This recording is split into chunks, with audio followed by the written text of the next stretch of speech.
doing, huh?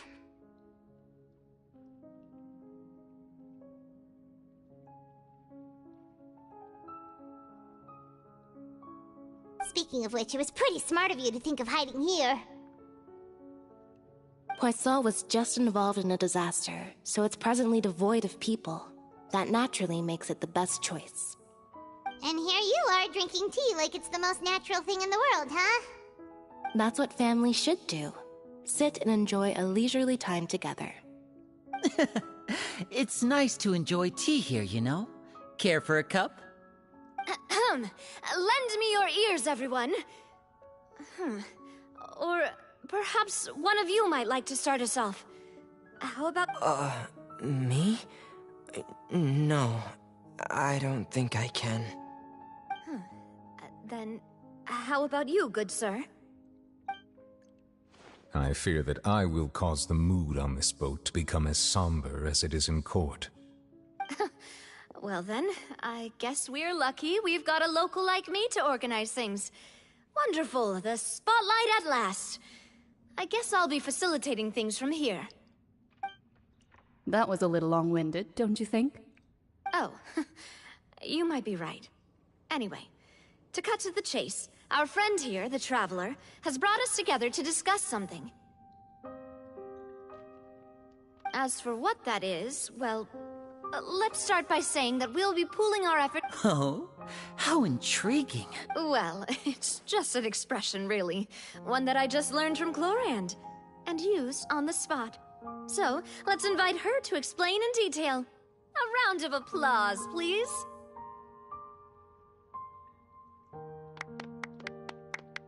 Huh? Didn't you say that you would be facilitating this? Oh, come now. Your work doesn't involve much public speaking, right? This is a good chance to practice. You might even pick up some fancy oratory tricks to impress your boss with in the future. I see. And what does my boss say? He is glad that you consider him your boss. Do go on.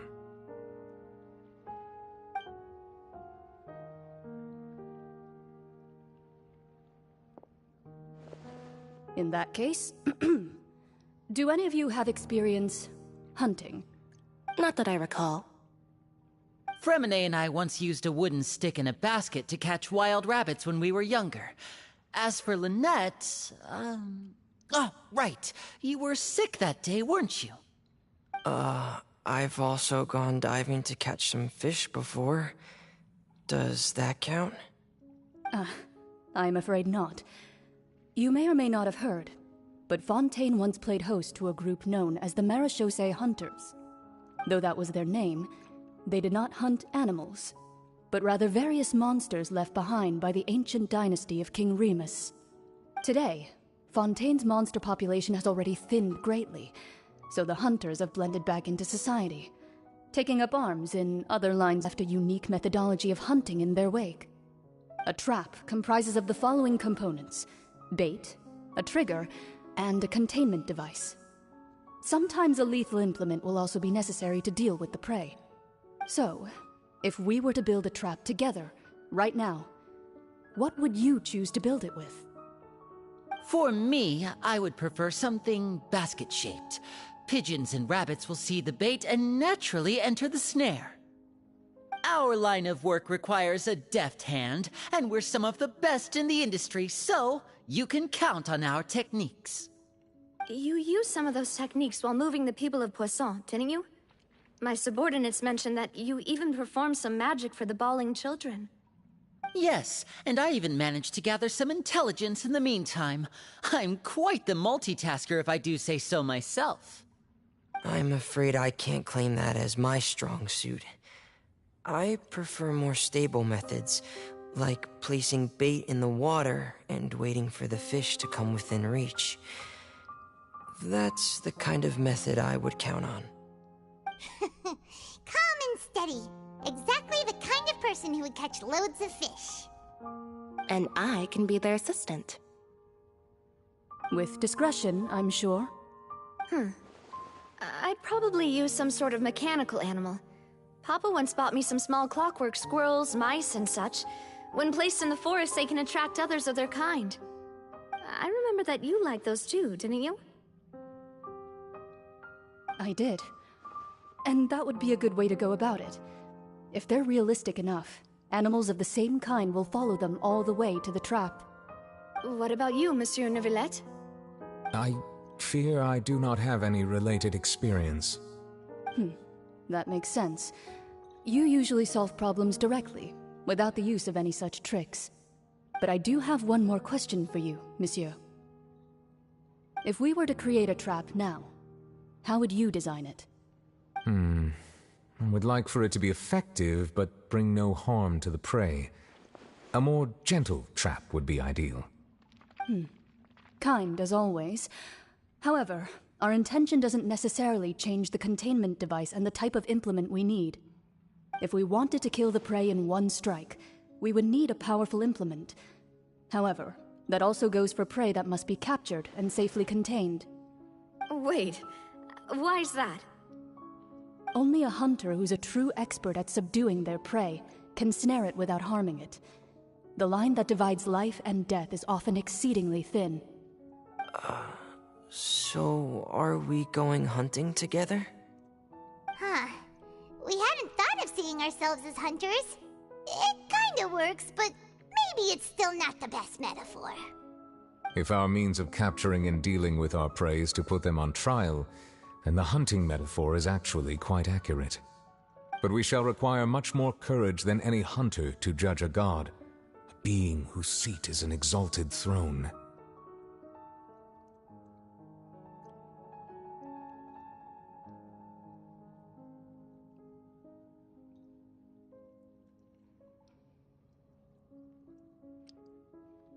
Oh, so that's what's going on. Sounds very interesting.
hasn't it? So much has been happening.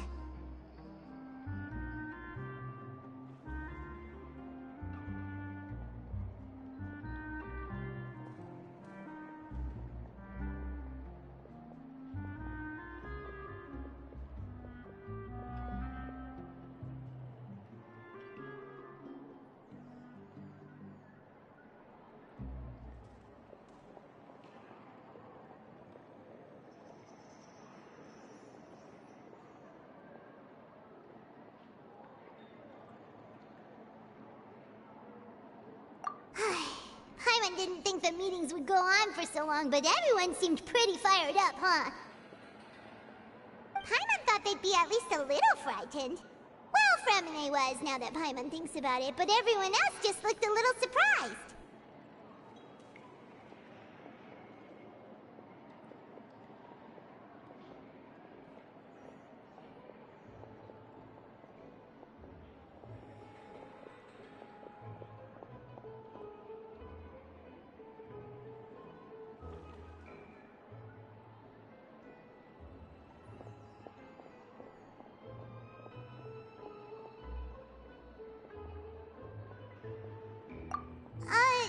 Well... It's hard to say. Paimon doesn't have any experience with this sort of thing. But with you around, Paimon sure will do great. After all, you're the most reliable person in the world, aren't you? Huh?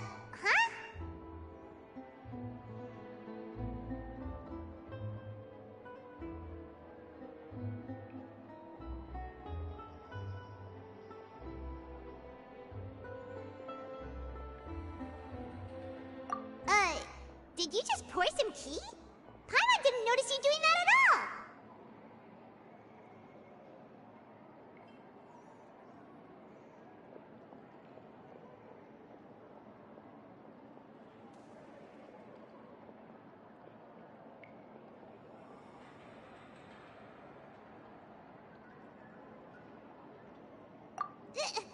Then what's that?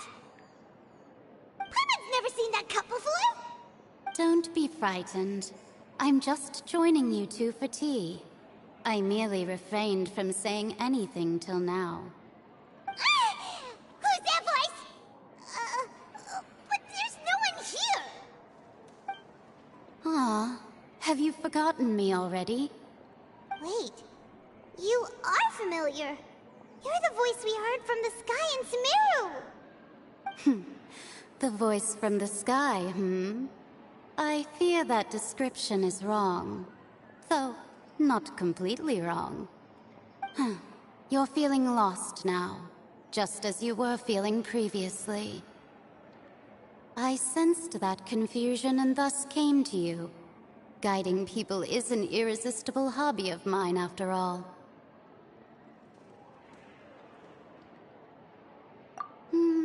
Consider me a passerby.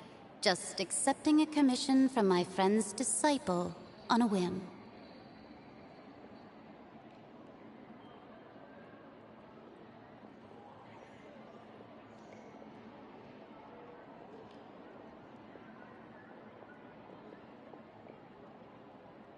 The prophecy. Yes, what has been prophesied will be fulfilled. You may view such things as the history of the future. What? Then is there any way we can stop it? I believe you have witnessed a failed attempt with your own eyes. Can everything in Tevat so easily be changed?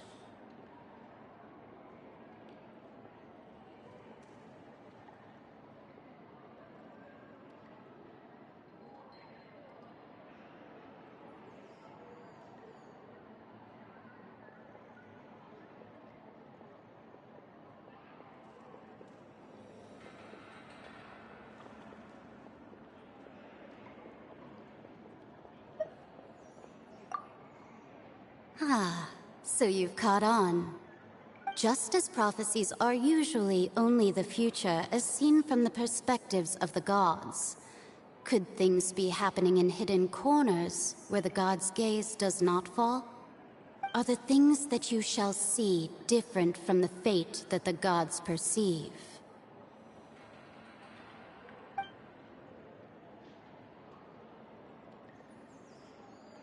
What is she talking about? It all sounds really impressive and important and stuff, but it also sounds kind of scary. I believe that you understand, right? Some things are insignificant, but others you must reach out to change. Ultimately, fate shall serve as your only guide, no matter what will happen in Tevat's future. All you need to do is to play your part. This was good tea, by the way. Thank you for your hospitality. Well, that'll be all for today. The voice. It's gone.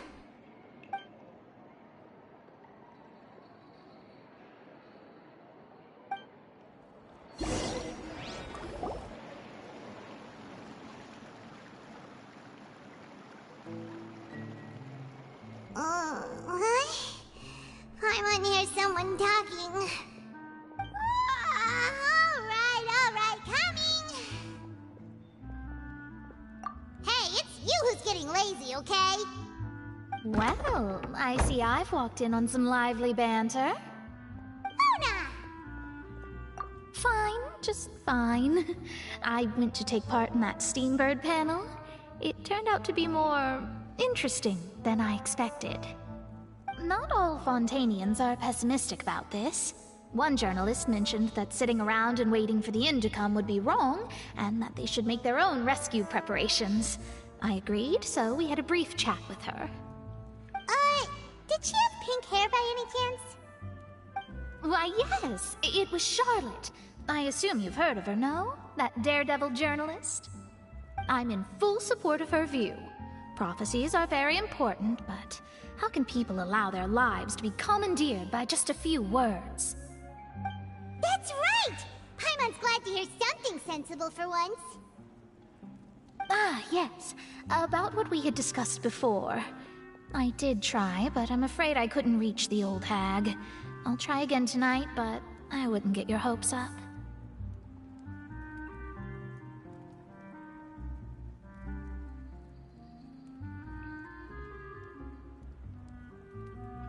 Huh?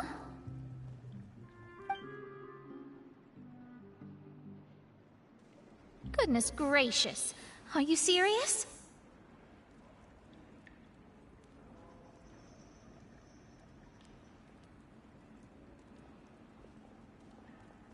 She said that even the god's gaze has blind spots. Pretty bold if you ask Paimon. Most people would believe the gods to be all-knowing, right? The Hexen Circle members are certainly anything but ordinary. As for the mage named N, the old hag has mentioned her a few times. She said that N's sense of direction is incredible, and that she loves guiding those who are lost. But I've never met her, and if she were still alive, she'd be... well, suffice it to say that the hag's at least a few hundred now, and N's been around for longer than that. Whoa. The Hexen Circle sounds like a scary group. But they must really stay in shape to live so long. Their abilities alone are pretty terrifying. If she came to see you personally, then the problem you're facing must truly be of great importance. Well, it's not like Paimon could understand anything she said. Yes, she was quite cryptic, but I suspect she means that there is still a way to turn things around. She didn't say when or what that would be, though, so... perhaps it is something that you cannot know right now.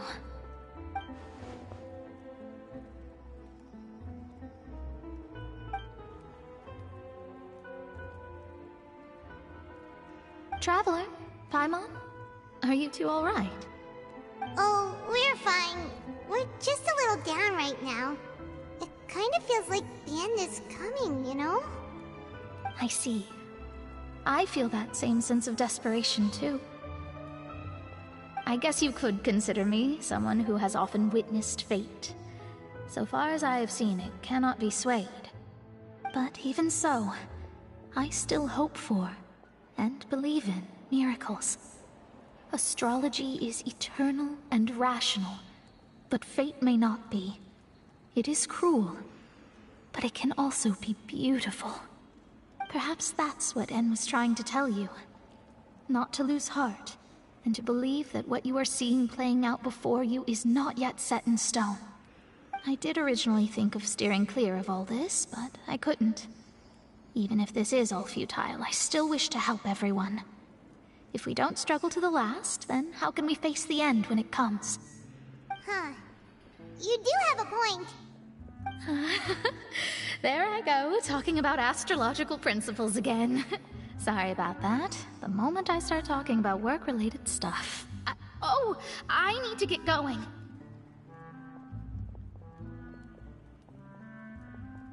It was worth trying to comfort you, even if only a little. I believe that you'll help those who are struggling in the same way I did. I suppose that might be why we always seem to meet by coincidence. Paimon feels kinda moved by what Mona said, but also kinda sad too. Hey, Traveler, Paimon suddenly feels like going outside for a walk. Let's go. Let's walk around the city, shall we? There's a few spots we always like to walk by.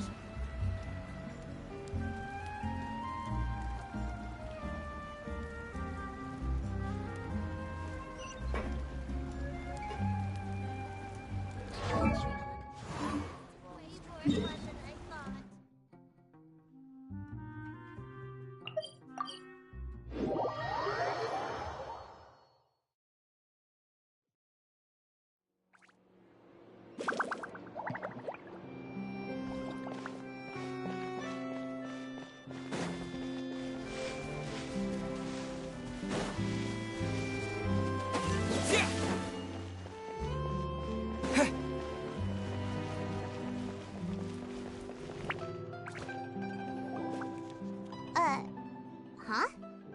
Our names are written in this newspaper. What's going on?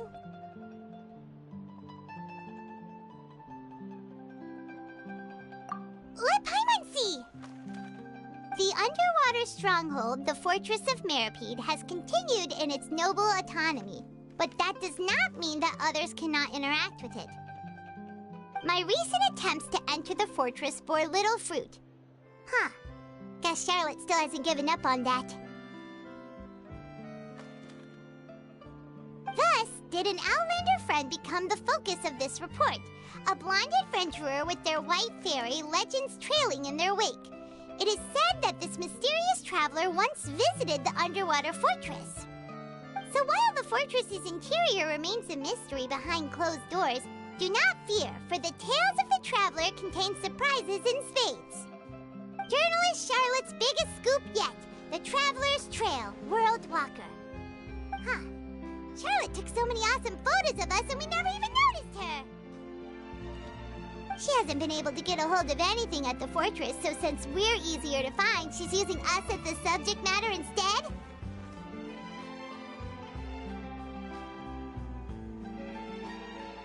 Ugh, seriously? Well, fine. Those headlines and photos do look cool, so Paimon will forgive her this time.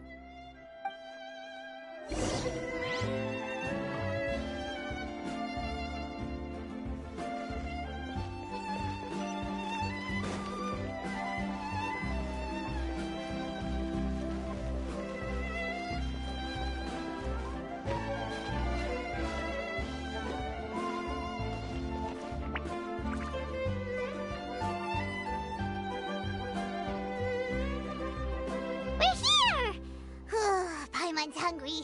Should we go in and get something to eat?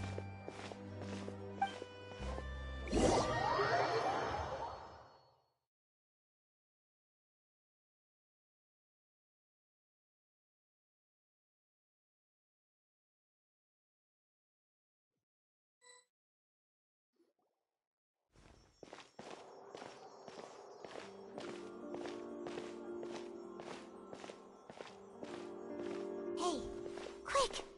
Look! That's the limited edition only 16 slices a day cake!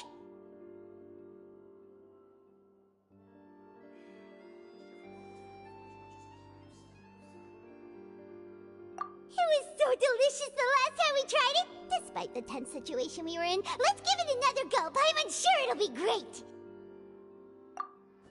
One slice of cake, please. Someone showed up after all. Oh, wait, you're the one from the Palais Mermonia. Oh, are you here to buy cake too? It seems Monsieur Nervalet was right. You really can eat. Wait, did he really say something like that? That's right. Even he has his own preferences when it comes to food. As for me, I love the cake and coffee here. Do you come here often? Usually every day. Every day? It's part of my daily schedule, apart from work. I shall have my cake and coffee. Then what if someone told you one day that this place would be closing soon, and you wouldn't get to eat cake here anymore? What would you think? But why would it close? Well, Paimon doesn't know either, but maybe the waters will rise tomorrow. You know, like in the prophecy. Oh, the prophecy. To be honest, I haven't paid much attention to that. No, still, even if there'd be no more cake tomorrow, that wouldn't keep me from having some today. No, it's the same for eating in general. You might not be able to eat tomorrow, but if you can do so today, then you should carry on. That's what people call living, you know. Huh. Don't be sad. Excuse me, could I have 2 more slices of cake to go? These 2 slices are for you. Sijuin said that this kind of expression you're making is what humans call being sad. Oh, you know Sijuin? I sure do. She was born before me, and she sometimes comes to the surface to teach us things about humans. She said that humans are creatures that are saddened easily, yes, and you can only lift their spirits by feeding them delicious food. So please try the cakes here. I've got something else to do, so I'll be going now. You two try to stay in a good mood after eating, all right? Bye.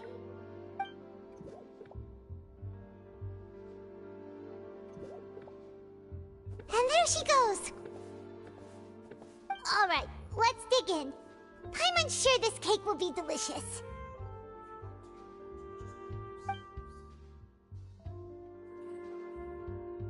It's more delicious than last time, and the flavor gets even better with a sip of tea.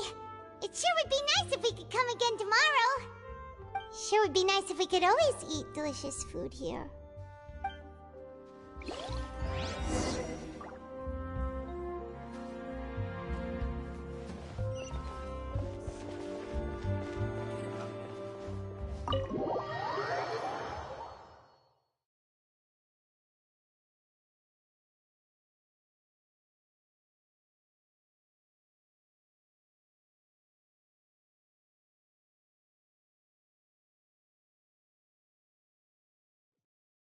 Oh, we're near the Seabird office.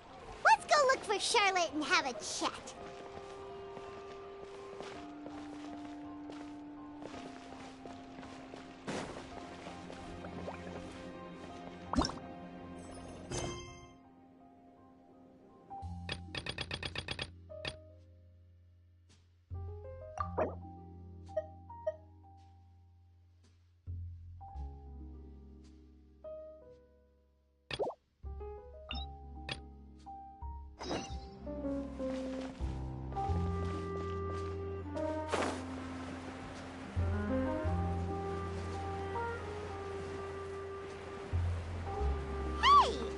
Charlotte? We're always running into her. What's she doing this time? I see. So you believe that this warning letter was sent by the Phantom Weasel? Absolutely. I've said it before and I'll say it again. The Phantom Weasel never acts as you expect. He must have faked his own death 10 years ago using a body double. Now that he's back, I'm sure the guards who worked on his case back in the day are in for a headache, but however this turns out in the end, the one thing it won't be is boring. Couldn't agree more. As a journalist, I'm gonna get a lot of mileage out of this one. Thank you, sir, for your time. Now, whom should I interview next? Huh? Hey! What a coincidence! Fancy meeting you here. Perfect timing. So, the Phantom Weasel's latest warning letter. What are your thoughts?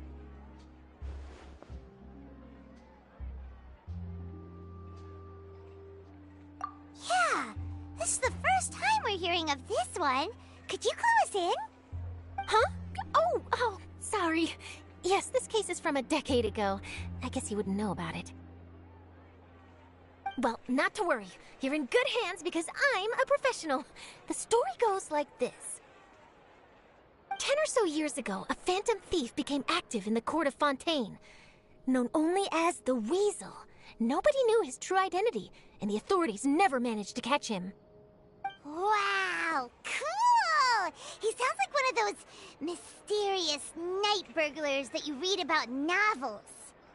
Precisely. Well, except the part where they actually have a good reputation. Our Weasel targeted whatever people held dear, and no one was safe from his predations. He would just as soon steal a necklace from a rich merchant's safe as he would a toy doll given to a commoner child for their birthday.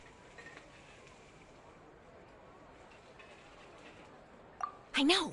The phantom thieves you read about in novels rob the rich to pay the poor, but this guy did not discriminate. Unsurprisingly, this didn't work wonders for his public reputation. Every man and his dog wanted to see him behind bars. Yeesh.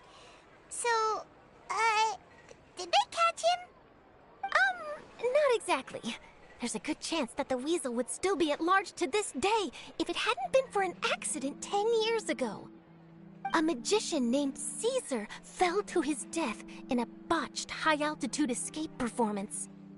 When the police went through his personal effects, they found a hoard of stolen loot and gadgets used for criminal activities. And that was how the Phantom Weasel's identity was revealed to all. Sure enough, thefts in Fontaine went down after Caesar's death. But today, 10 years on, the notorious thief has once again issued one of his warning letters and pasted it on the gate of the Opera Epiclese for all to see. I had to squeeze through the crowd this morning to get a photo as soon as I heard. Here, it's this one.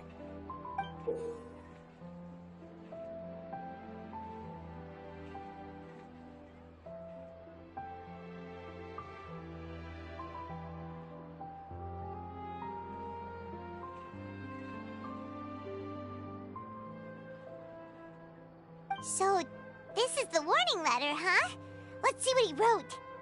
3 days from now, when evening falls, I shall take from you that which you hold most dear at the Opera House, just as you did to me 10 years ago. This is, without a doubt, a clear declaration of criminal intent. After years of laying low, the Phantom Weasel is back with a vengeance. What once seemed like an open and shut case has been blown wide open again. But why has he reemerged now? And what does he want? I sense an epic scoop, and I'm going for it. Uh-oh. If this thief will steal anything that other people value, does that mean even we might be targeted?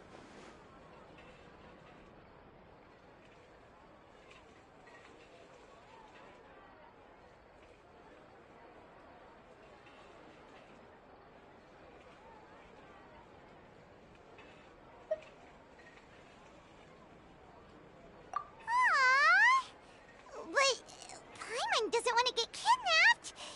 Well, he'd have to go through you first. You would stop him, right? Okay, the people have spoken. It's clear that the public are very concerned about the Phantom Weasel's reappearance. Let's see, I've got a photo of the letter, my interview notes. Yep, that should be enough to form the skeleton of my article. It does feel like something is missing, though. Something exclusive. Who should I interview next? I need someone with a more concrete connection to the Weasel. Is that who I think it is? Lenny! Magic, magician, Caesar! The Phantom Weasel! That's it! Let's go interview Lenny! You see, the original Phantom Thief Caesar was a magician too. And what do Phantom Thieves and magicians have in common? They both have an air of mystery about them. Perhaps there's a connection there. Are you serious? What sort of a deduction is that? Oh, relax. My journalistic instinct tells me that an exclusive news story is beckoning. Let's go. No time for delay.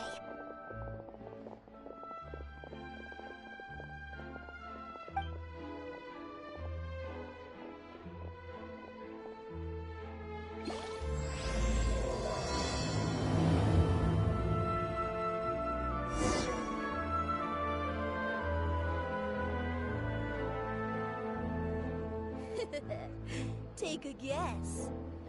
I'll take a guess. There's no point worrying about the future. Hey, Sarah, Sarah.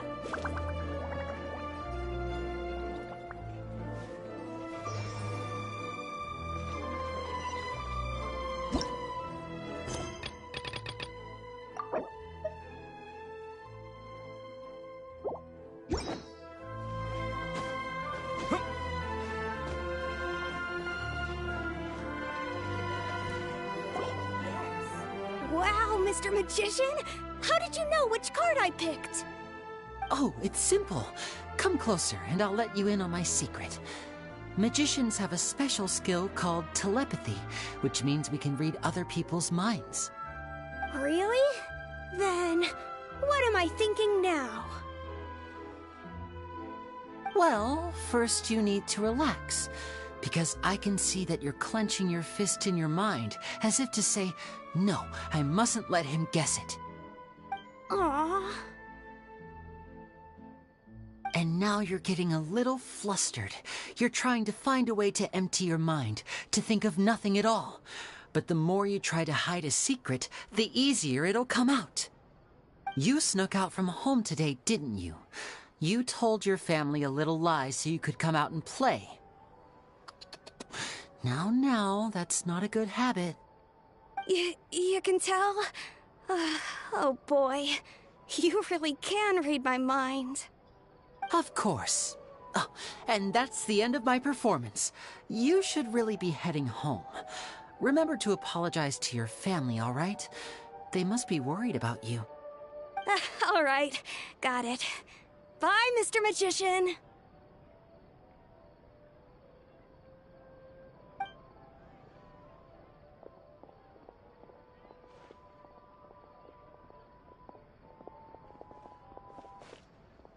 Hey, Linny? Why, hello. We meet again. Are you looking for me? What's the situation?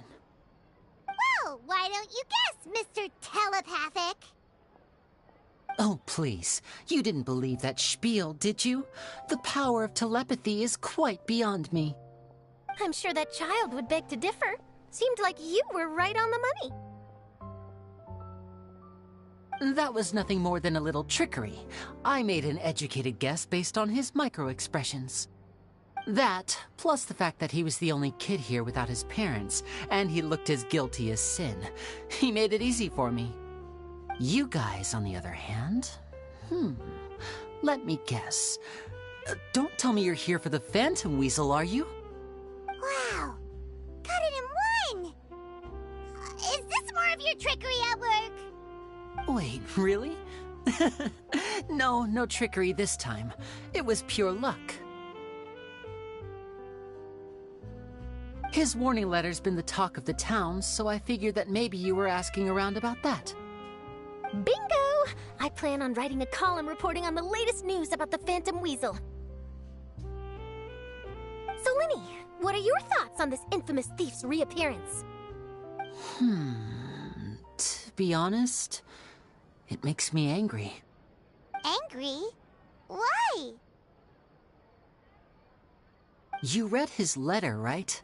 The Phantom Weasel claims he's planning something in 3 nights' time at the Opera House.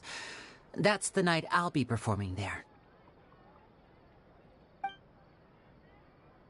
Huh. What are the chances? Wait a minute, you don't think he's after you, do you? Well, if he is, then his warning is clearly a direct challenge to me personally. And if he's not, then it's still going to be a huge headache for me. The mere mention of the weasel's name is enough to scare people off. So once the contents of that letter get out, barely anyone will be showing up to watch my show. But I've been preparing for this for a long time. I'm not about to let him ruin my big day. This leaves me with only one choice. I have to expose the Phantom Weasel's identity before the show begins. Really? So what you're saying is, we might get to see a live duel between a famous magician and an infamous thief? Wow, this has exclusive written all over it! To be honest, I'm not sure if I'll emerge the victor. The Phantom Weasel is a notorious crook, infamous for his inscrutable methods. You're being far too modest, Linny. I think your magic tricks are even more inscrutable than those of a thief. Thanks for the compliment, though I have to say I don't care much for the comparison. A lot of people liken magicians to thieves because we both have the ability to make things disappear without the person noticing. But there's an important difference that these people overlook. Allow me to demonstrate with a quick magic trick. Here, I have a flower, just an ordinary flower that was picked not long ago. Watch it carefully now. 3, 2, 1. It's gone!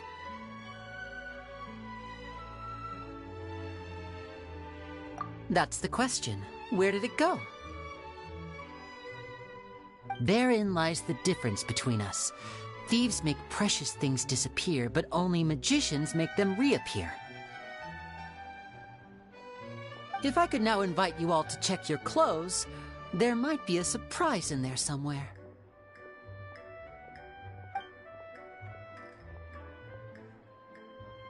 A surprise? Let me see!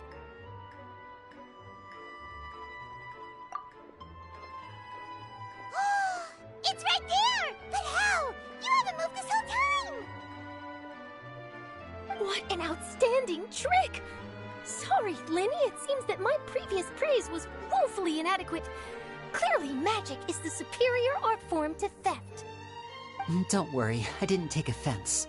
I just wanted to take the opportunity to perhaps change some of the preconceived notions you might have about magicians. Since Caesar's death, a lot of people associate magicians with criminality. It can be quite frustrating. I can imagine. Coming back to your trick just now, might I presume that you are well versed in floral symbolism? For example, magicians often use rainbow roses in their flower-related performances to represent passion and romantic encounters. But you used a Lumidu spell, which, if I'm not mistaken, allude to separations. I'm curious to know if there was any deeper meaning behind this choice? Impressive knowledge. It's no wonder you're such a successful journalist. But I'm afraid I don't know the first thing about floral symbolism.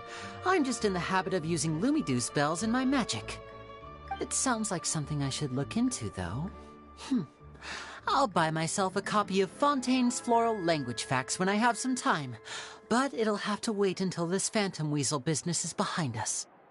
Well noted. In that case, this brings us to the end of our interview. I, for one, am looking forward to the final showdown between you and the thief. Please feel free to get in touch to update me on any further developments. Otherwise, I will of course see you at your show in 3 days' time, but let's hope the Phantom Weasel is caught by then. If there's nothing else, I'll be off. You've given me lots to work with here, and I've got no time to lose if I want to write that exclusive piece. I'll see...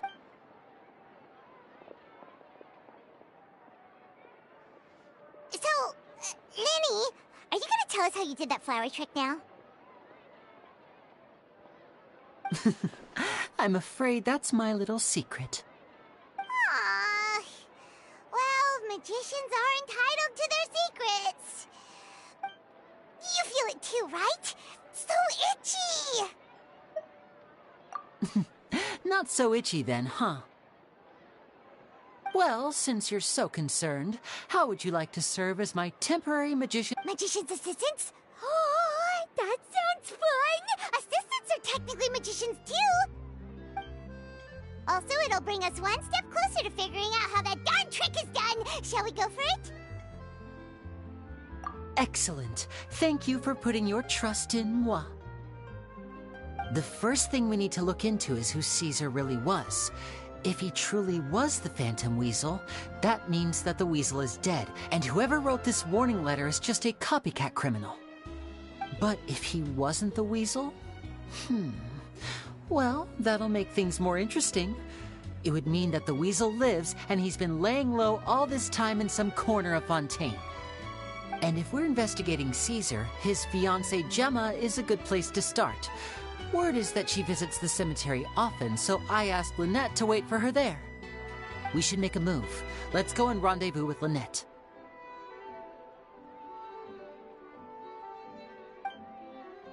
It's been a while since we last saw Nervalette. Paimon wonders what he's been up to. Paimon has so many questions.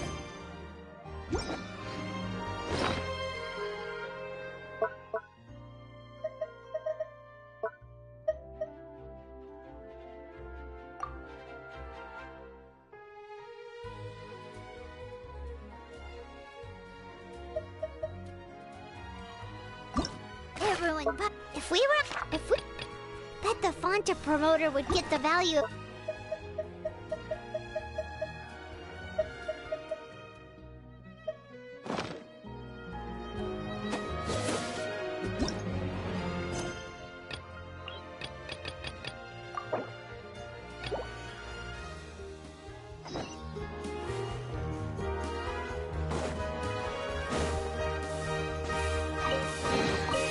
Is this an answer from this world?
Wow! If it isn't the Traveler and Paimon! Oh, Ha! You've got some nerve! You just used us to make some quick mora! Oh, you needn't worry about that. I heard that you were in Poisson some time back, so I sent you a letter to discuss just that. It appears you didn't receive it. It's all right, though. I've set aside the amount intended for you. I've even set the table with some... Really? Oh, you're almost a little too easy to win over, Paimon. If I were a journalist with ulterior motives, you'd be in trouble now, you know. Oh, Paimon knows you're not like that. Still, what brings you here all of a sudden? Were you looking for me? A friend of ours met you a while back, and when she mentioned it, we thought of coming to see you. Her name's Mona. Ah, so you know Miss Mona as well. She's a guest columnist for our paper. Really good one, too. She's so young and already such a brilliant astrologist. So she mentioned me? What did she say? She said that you're a real daredevil of a journalist. Nice. In which case, can this daredevil journalist dare to request an exclusive interview with the legendary traveler and Paimon? Huh? So your article in the paper today doesn't count? Oh, of course it doesn't. That was more like live photography. What I'd like to do is dive deeper and ask you to talk about the things you've seen and experienced. Yeah, are we even qualified enough? Why not? If I say you're worth an interview, then you're worth it. But not right now, of course. I'll need a few days to prepare. Oh, in that case, we'll just chat when you have the time then? Oh, so that's a yes? Ooh, splendid! I'll tell the editor-in-chief immediately. I'll have to apply for lighting, a venue, some props, and... Whew, so much to get done now. Talk to you later. Wait, Charlotte, Paimon's still got a question for you. And what's that? If, just for example, Fontaine were to be flooded tomorrow? Huh, that's the prophecy you're talking about, isn't it? I mean, I do hear about it often, but I've never once thought that the day could be tomorrow. If you're seriously asking, then I might try and think of a way to leave Fontaine. Oh, but I'm still a journalist first and foremost. That means I have a duty to be reporting from the scene. And secondly, I wouldn't forsake my homeland that easily. From what I've seen, most people don't know what they'd do should the worst come to pass. In truth, it might be better just to behave like normal rather than worry over such an end. So in all likelihood, I'd probably still be prepping at the office for that interview of ours. I know what you're thinking. That sounds a bit sad, but I've always believed that it's best to do what you enjoy. Just think about it. If this nation really were to be suddenly destroyed tomorrow, but I still successfully finish an exclusive interview with a truly unique person, then the story I would wind up writing would truly be timeless. And then do you know what I'd do?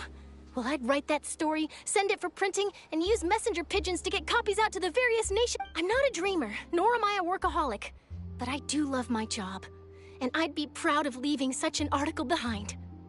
I guess you could say that I was born to be a journalist. But anyway, that's my answer. And on that note, I'll get back to my preparations. That's so nice. All of a sudden, Paimon actually kinda envies her. Anyway, let's go and take a look at the sea, shall we?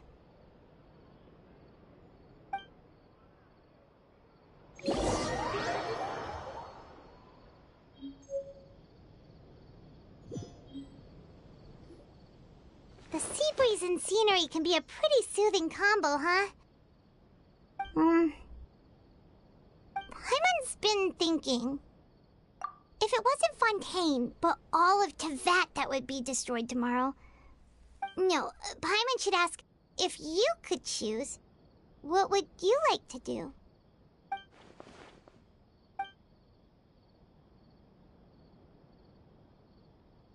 We've always been moving to the next destination, so we haven't spent much time thinking about these kinds of things. We didn't have to either, with us always being on the road and whatnot. You mean, still traveling? Huh. Wait, isn't that what we've always been doing?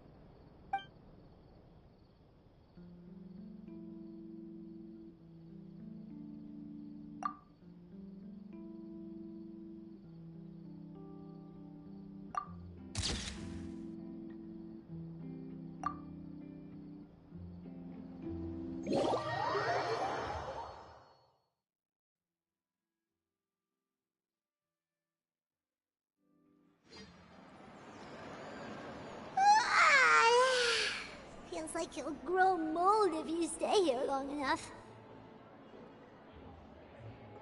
But it's still better than the Fortress of Meropide, that's for sure. It's not only damp there, but salty too.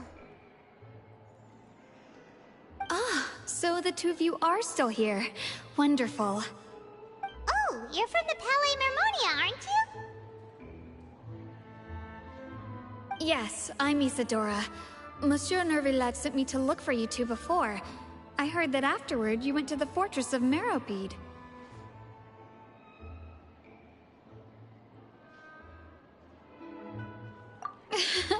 Not at all. I'm well aware that you're friends of his. Actually, I'm here to... Yes, inside the Opera House. The Maréchaussée Phantom has declared the incident a small-scale riot. A riot? Well, that said, I don't personally... Lady Farina was watching a performance at the Opera House, and while she was resting during an intermission, some other loudly accusing her of doing nothing about the prophecy crisis. And before she could respond, others started to join in.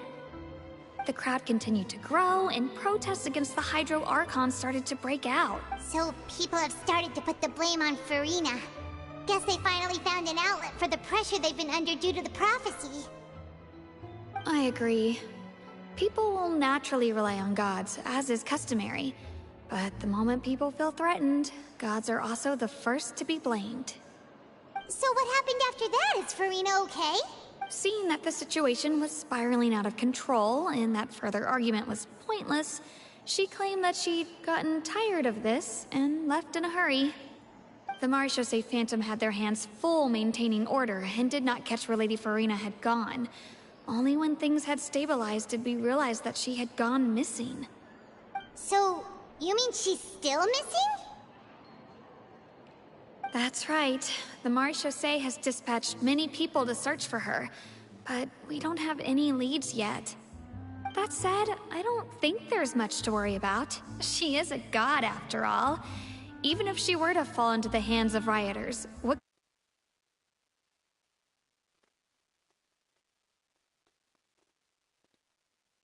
Good. Monsieur Nervillet sent me to tell you about the situation, but he didn't say anything else. Don't worry, this is more than enough to go on. Thanks for keeping us informed. Ah, is that so? Well, alright then. In that case, you two take care. I'll be heading back to the Palais now. Well, sounds like we should hurry over to Poisson then. If we know Farina, she won't try to fix things in this situation.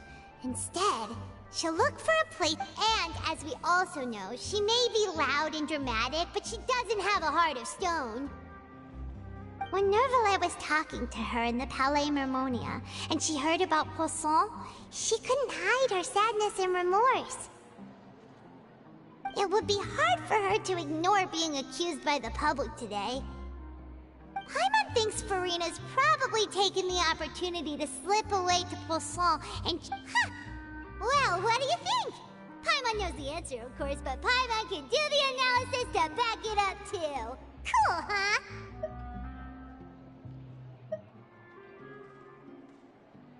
In that case, there's not a moment to lose.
Ad Astra Abyssosk. Welcome to the Adventurers Guild. Thank you for complete... Ad Astra Abyssosk.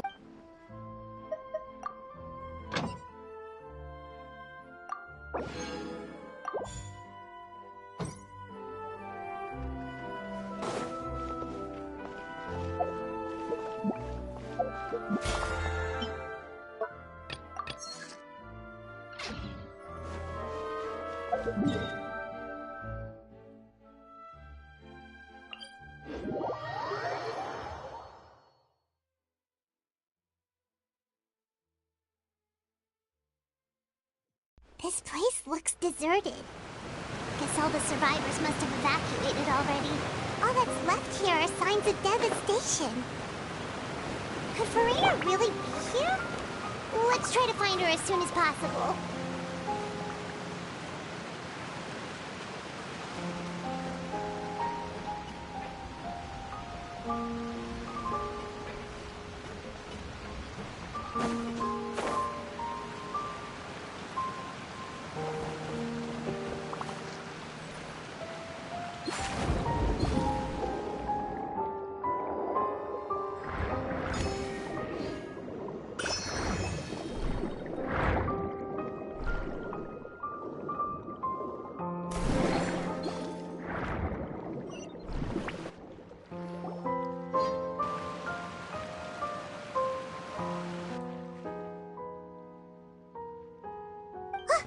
That's Farina, right over there.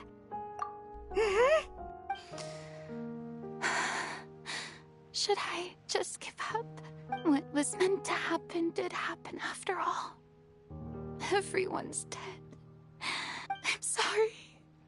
I am so sorry. Give up, Farina. There's no point in holding out. I'm sorry. But what can I even do other than to repeat meaningless apologies over and over? Who's that? Don't worry, Farina, it's just us. So it is you, blonde traveler from another land. Why, I almost thought you were someone from that mob of my ignorant subjects, come to kneel and beg for my forgiveness. Farina, you were crying just now, weren't you? The tear stains on your face are obvious. What do you mean, tear stains? Oh, I remember. The show at the Opera House earlier this morning was so moving. I'm still trying to process it. Who did that uncivilized rabble think they were, disturbing my enjoyment of the arts? They even dare to tout their Archon. I must teach them a lesson. I can just imagine their twisted and frustrated faces once they realize it. Oh, and I'm sure Nouvellette and those people from the Maréchaussée Phantom are freaking out right next to them, too.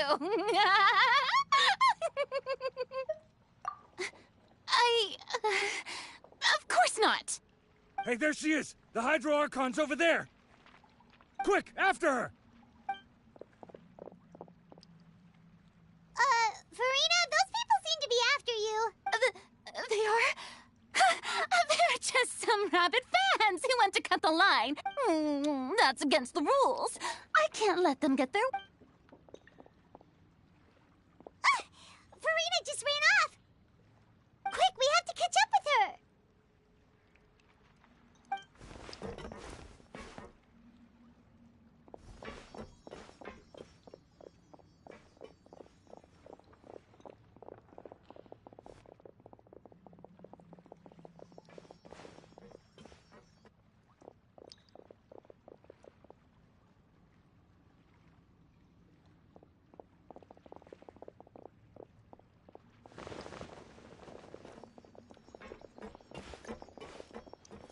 This should be the place, right?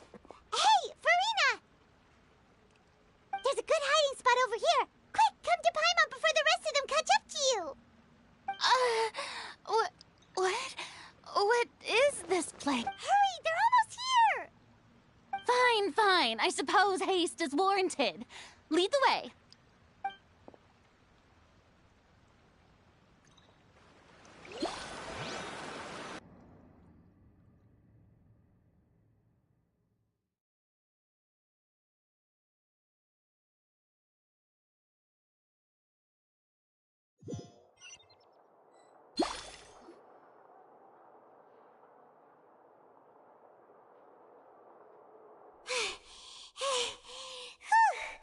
Paimon's exhausted.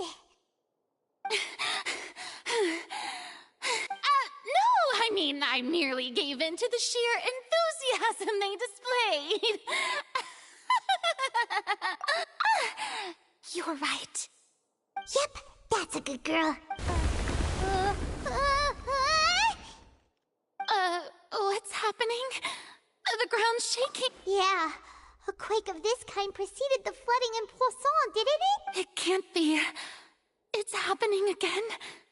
Well, there's no need to worry too much about that. Neuvillette made some emergency plans, so the evacuation should go a lot smoother. Yeah, I hope you're right. But the people of Poisson, they...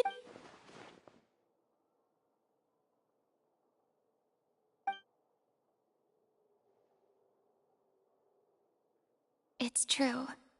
I've been investigating the prophecy for hundreds of years. I once had informants all over Teyvat, searching for clues and feeding information back to me. I've tried all kinds of ways, too, to hold back the sea. Anything to keep the coastline from advancing. But all my efforts proved to be futile in the end. Really, the truth has been clear to me for a very long time. We cannot make an enemy of the divine. No matter what we do, the will of the heavenly principles will have its way, and the prophecy shall be fulfilled.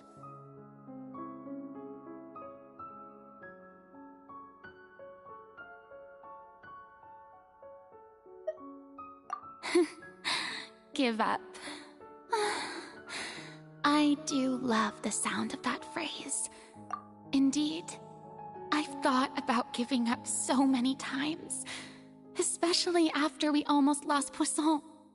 Fate is really unreasonable, isn't it? It has no heart and obeys no rules. The prophecy has only just started to come true, and so many people have already lost their lives. But just now, it all became clear to me. I still don't have the right to come to terms with fate on behalf of everyone else. As long as the final moment hasn't come, it's still not too late. Don't worry. I will keep hope alive for everyone until the very end. Well, that's enough for now. I got the impulse to play the stricken maiden, but honestly, considering my rank and station, that wasn't a good fit at all. Don't take any of what I just said seriously. How could I possibly let Fontaine fall to the whims of trivial prophecy? Come on! Paimon could have sworn you were actually being honest just now.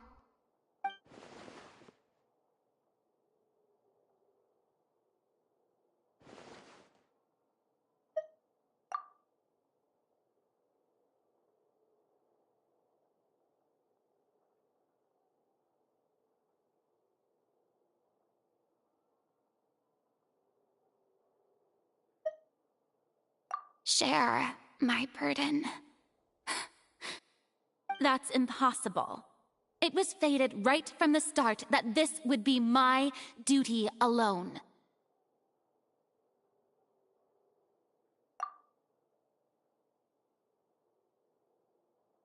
A witness.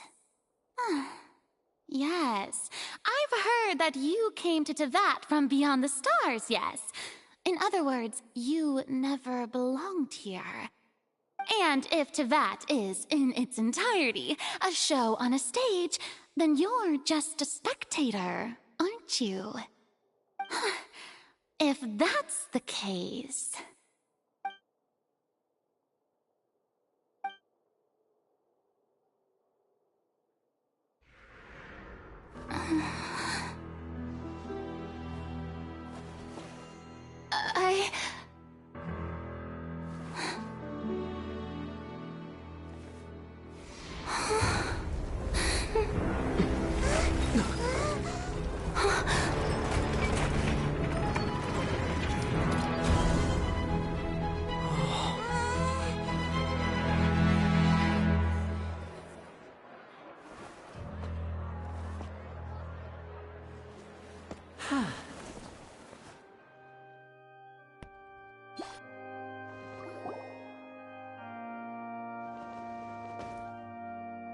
Ladies and gentlemen, this concludes my opening performance.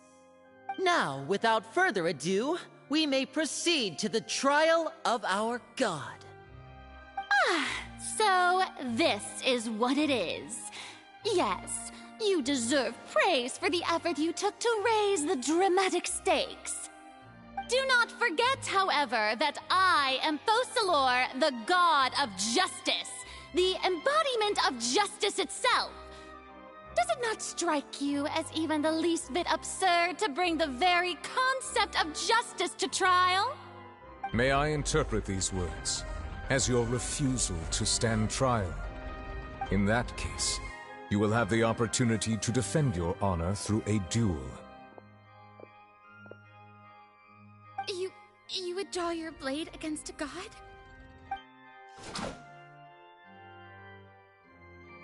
I see. It seems like you have made up your mind.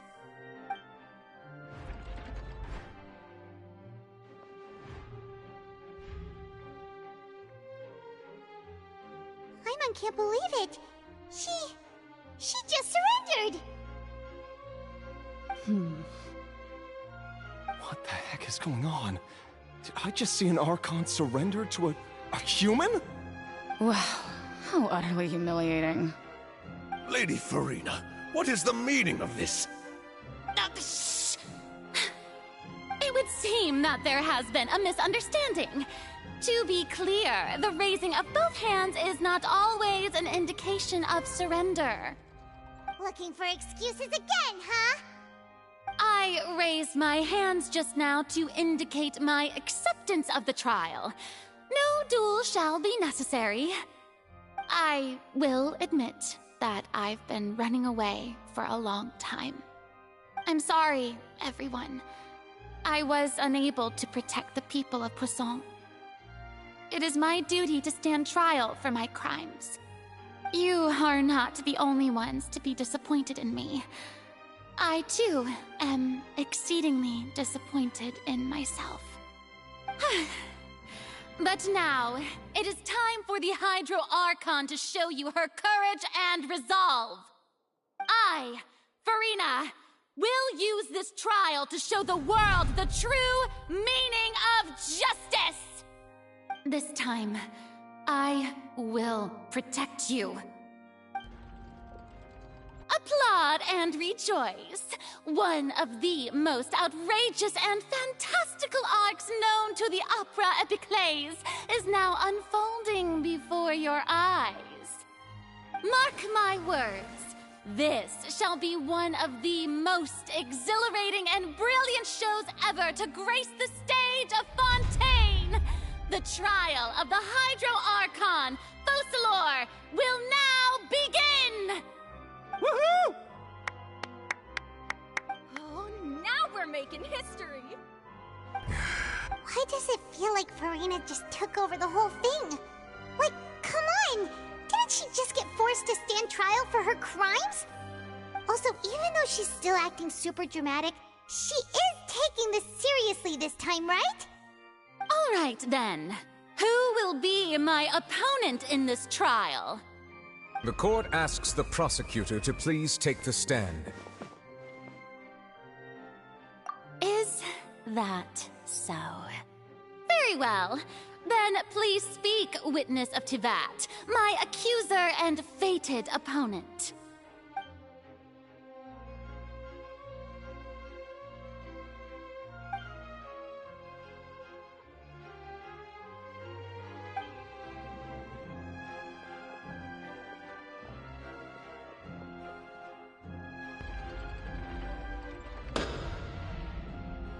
Also, please allow me to ask, as a final question before the trial begins. Just how much work did you do to force me onto this stage? Well, we did do a lot of prep after the meeting that day. I can go over the tasks assigned to the Spina di Rosula, since they were rather straightforward and easy. Navia, the president of the Spina di Rosula. Most of the people who participated in the disturbance this morning were my subordinates. They changed into plain clothes and came to the Opera House as regular audience members, waiting for the perfect opportunity to incite insurrection against you, The people's resentment against their Archon has been building as more and more of the prophecy is fulfilled. A spark was all we needed to turn smoldering anger into a flame. Moreover, according to our understanding and analysis of you, when something like that occurred, you would likely flee the scene and head to Poisson by yourself. So, we arranged for a second group to lie in wait there. So, you mean... the ones who scoured the settlement... And their goal was to force you to step into the giant magic box so you may personally participate in the greatest magic performance in all of Fontanian history. That's right. That house was a magic box, rather than someone's residence. As the super ultimate version of the setup that I used when I first performed at the Opera Epiclese, the volume of the box was increased by a whole order of magnitude, and the distance it traversed was the entire gap between Poisson and Aranias. Its cargo was an Archon instead. My thanks, Farina. Without your help, we could never have pulled off such an extraordinary performance. You're welcome? Of course, this performance was only made possible with Father's support. The House of the Hearth spent a massive amount of labor in Mora to pull this off. We had to select a location, construct the giant magic box, dig a tunnel, and open up a path through the water. It was a lot of work for all of us. So, in other words, the earthquake that we felt within the giant magic box was just a normal... That's right. It wasn't a sign of another disaster to come. Then, I can guess Nervillette and Cloran's parts. You gathered a crowd, prepared a stage, and made sure that the champion duelist would be immediately ready for a fight. Also that as soon as I appeared on the stage, the trial may commence without a hitch. Am I right? Yes, that is correct. Well, Clorand, I must commend you for your courage. Only the most outstanding champion duelist in all of Fontaine would accept a duel with an Archon without flinching. Thank you. As for you, Traveler, I suppose your role was to keep me distracted with conversation once you found me in Poisson. You'd make sure that I didn't notice anything amiss before revealing yourself as my prosecutor once we'd arrived onto the stage. Oh?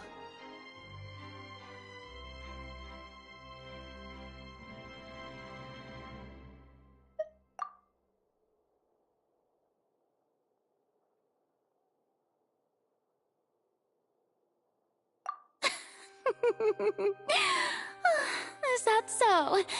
Then I suppose I must have missed my final chance. It's fine. It matters not. What's done is done. The stage is already set, so there's no reason to disappoint the audience. Let's see this trial through to the very end.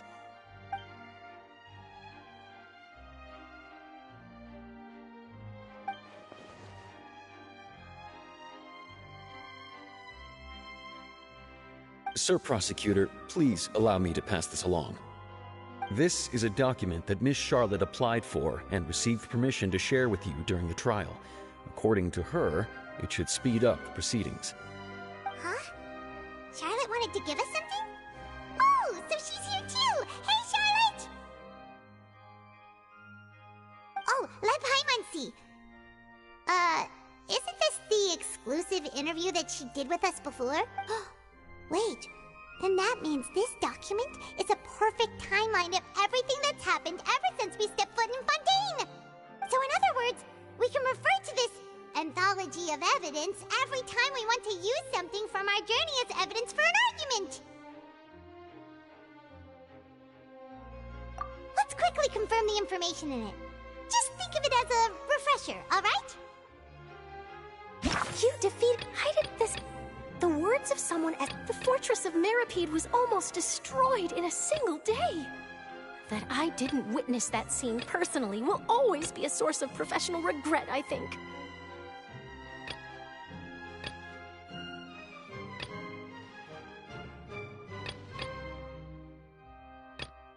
I didn't think that you'd wind up getting to the bottom of the case I'd been following all this time. I guess you could also see this as a happy coincidence.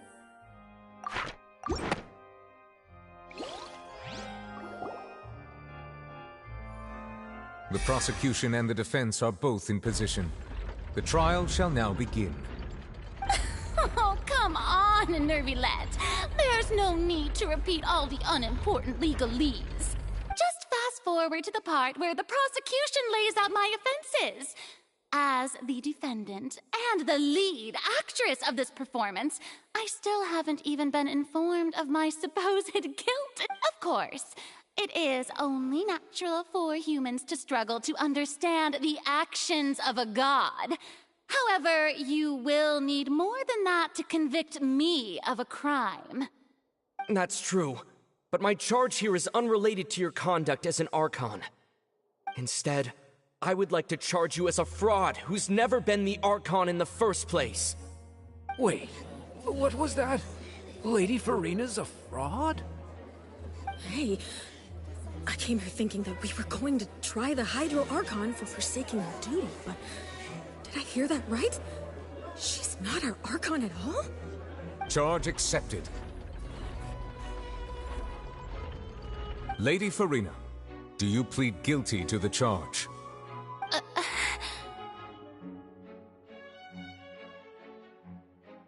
Lady Farina. I plead not guilty. How can I be guilty? There is no way that I, Focalor, otherwise known as Farina de Fontaine, a member of the Seven and the Regina of all waters, kindreds, peoples, and laws of Fontaine, could be anything other than your true Archon. Yeah, even though Lady Farina can be rather eccentric, isn't it going too far to doubt her very identity? Yeah, I've never questioned her identity either. Sure, Lady Farina can be super irresponsible, but what grounds does that prosecutor have to make such a huge claim? I have cause to believe that common sense will prevail in this case. Many of the members of the audience have known me as the Hydro Archon ever since they were born. There would be no fooling their memory. See? Even the Oratrice has decided to show me its favor. Are you sure you want to commit to a charge that will never be upheld? If you wish to drop the case, I can promise you as the God of Justice that you will not have to face trial for making a false accusation. We will treat everything that's happened as a dramatic spectacle and move on with our lives. What do you say to that? Huh. An argument with near impossible odds, huh? We have to not only refute Farina's claims, but also overturn the long-held beliefs of the people.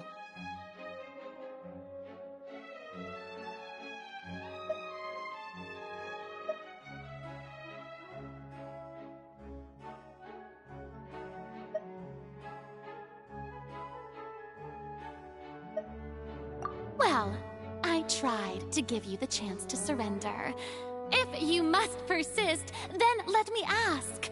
If you believe I'm not the Archon, then what manner of being do you think I am? And if I was not the Archon, then how did I manage to live for over 500 years?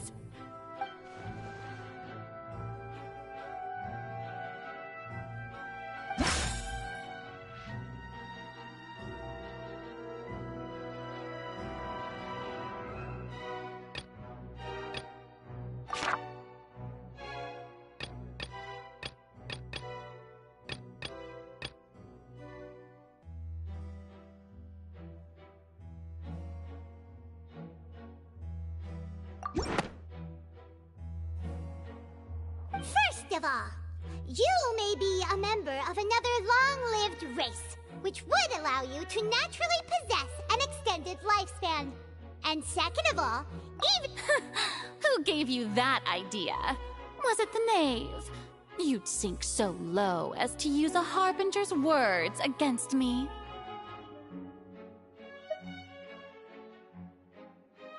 A curse? I once thought it possible that the aura of an Archon might naturally resemble a type of curse. But in light of this claim, perhaps what I sensed was not your divinity, but a curse after all. Neuvillette sensed it too, huh?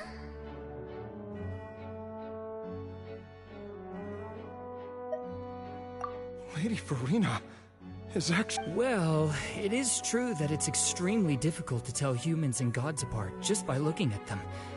It's not impossible.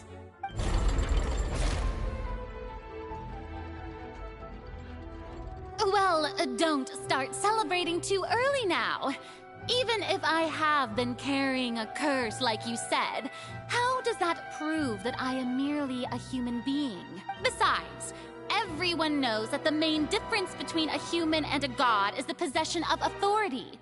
Gods can do what humans cannot. That's for centuries, manifestations of my authority have served the nation of Fontaine.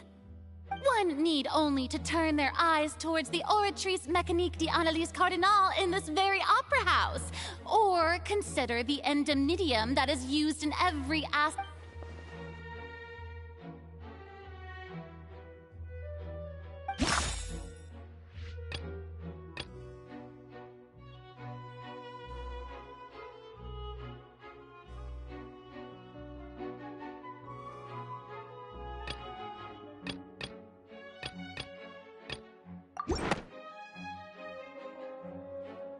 You tried to reference the Oratrice. But weren't you as confused as all the rest of us when the Oratrice declared child to be guilty? Didn't I make myself clear at the time? The decisions of the gods are naturally difficult for humans to comprehend. Lady Farina, I believe a reminder of your current circumstances is in order. While the court is in session, the principles of justice and the law must come before all else. While you will prove yourself unable to defend against the prosecution's charges if you continue to withhold vital information. I never thought you'd use that kind of rhetoric against me. That was no trick of rhetoric, Lady Farina. I've merely reiterated the rules of the court. Rules that all... So, you neither knew why Child was declared guilty, nor did you understand the structure and operations of the Oratrice. Instead of having been created by you, the manifestations of authority you mentioned have been made by the real Hydro Archon, haven't they? The real Hydro Archon? Well, now you're really losing me. It is true that I did not know why the Oratrice gave out a guilty verdict that day. But the Oratrice handed out that verdict unilaterally, and it has been operating independently ever since it was first created. You can't argue that just because a divine creation is flawed, that the god behind it must also be no god at all. She's still throwing out all kinds of excuses. Seems like she's confident that we won't be able to produce proof that she has no power over the Oratrice. My power as an Archon. There are many ordinary... If that poses a concern, I'm prepared to extend my protection to the audience. You don't need to go that far.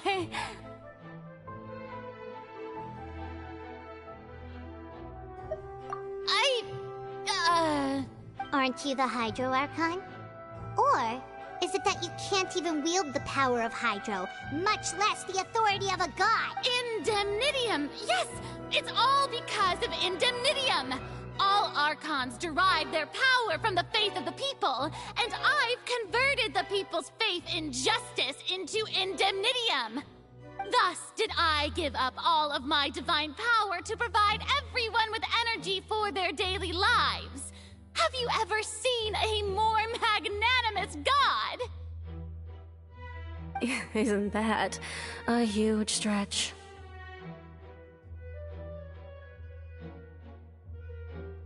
Yeah, no matter how generous an Archon can be, how could they give up all their power?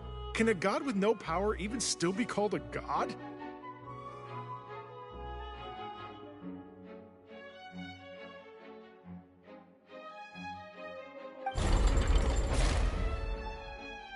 It Seems like nobody's buying Farina's excuse.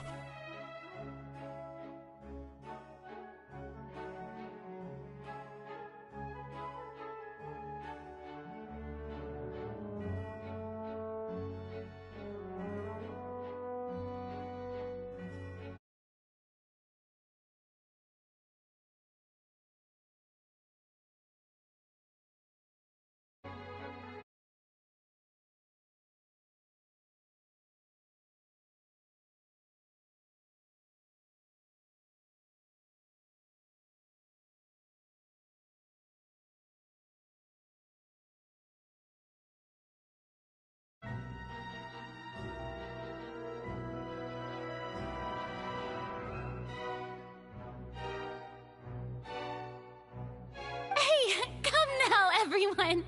Please don't stare at me as if I was a liar!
you knew, right?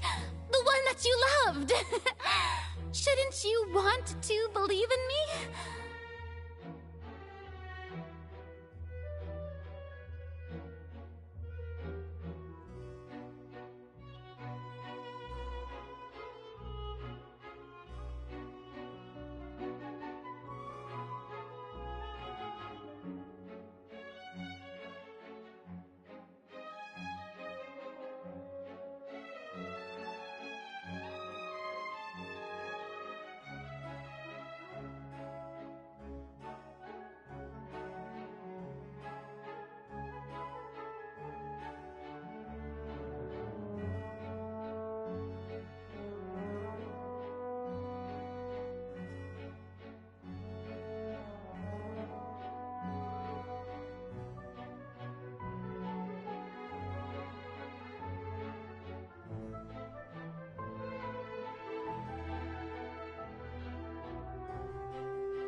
to believe me!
If what the prosecutor said is true, she really has committed a grave offense.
Did she deceive all of us? And all of our parents and grandparents too? And all of our ancestors? Ever since they were born?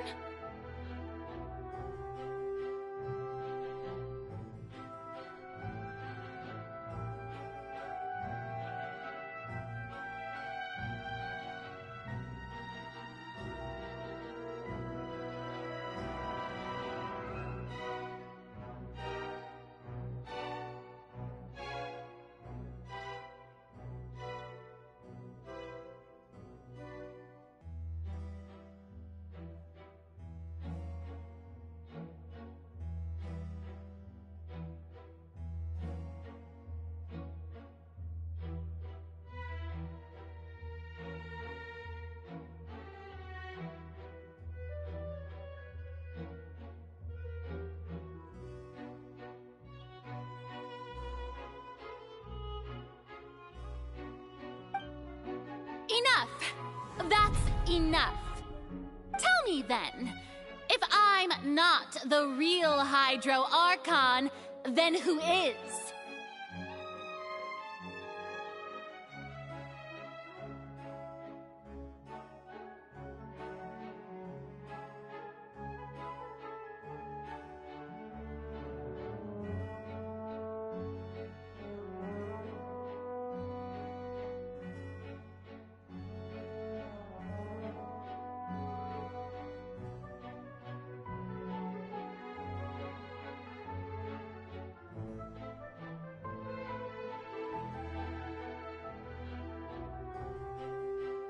If you have no evidence of another Hydro Archon's existence, nor can you find anyone who can back up the— Wow, she came up with yet another argument. How can we refute her now? Seems like she...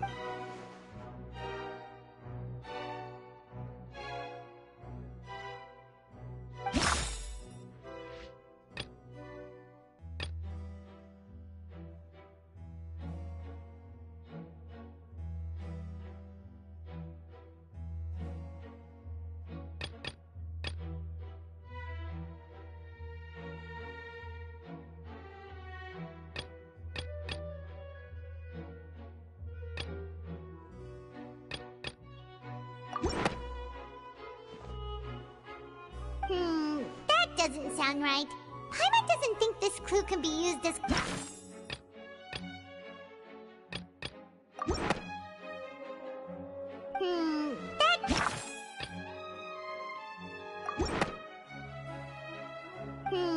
that doesn't...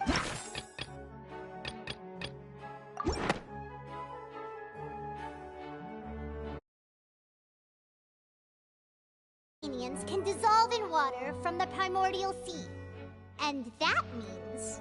Since you insist on claiming to be a god and not a human, then there's a method that you can use right here and now to eliminate all suspicions of you being the latter.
Miss Navia, please apply to serve as a temporary attorney for the prosecution before addressing the court.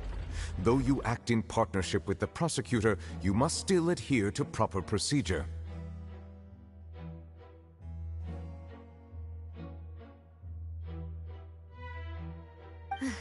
Super sorry, Monsieur Chief Justice. I swear this really will be the last time that I'll speak out of turn.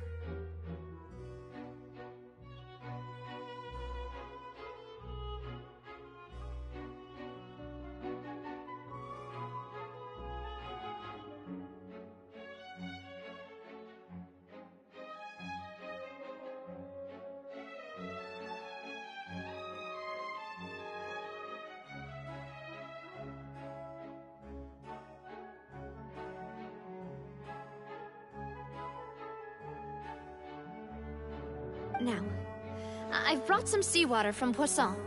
As everyone knows, a massive flood struck the area not long ago, taking many lives.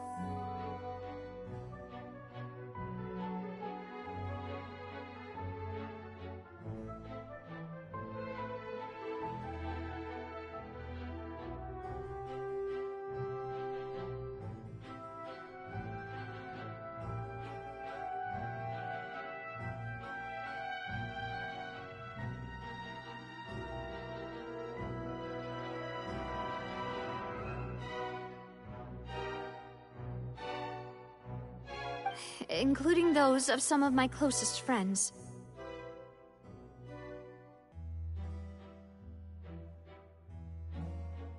So, Miss Farina, would you dare to touch some of this seawater?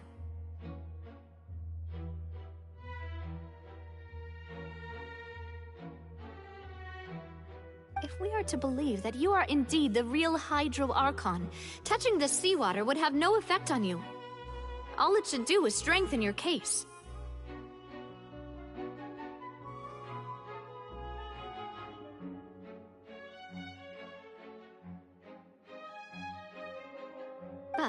If you don't dare to touch it, then we would have basically proved the reverse.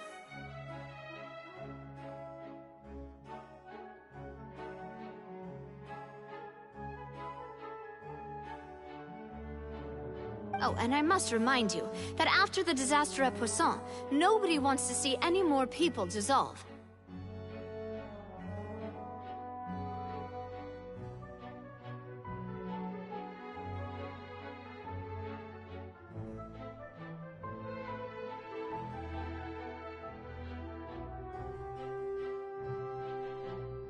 I do hope you'll act prudently and choose the simpler path of admitting guilt.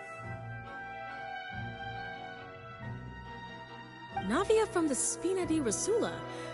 The Spina has governed Poisson for many years. I guess her suggestion is valid.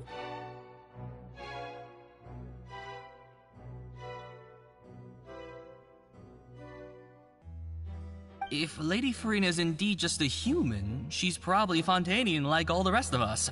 Would she really?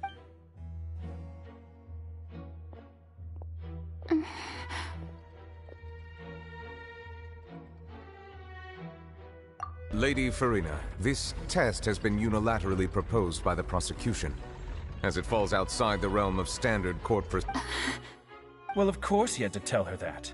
But refusing to participate is basically the same as a confession of guilt. She's just staring at the water without saying a single word. What's going on? Is she really planning to... that's not... Due to the inherent risk of the test, Lady Farina, you may... What? Hey!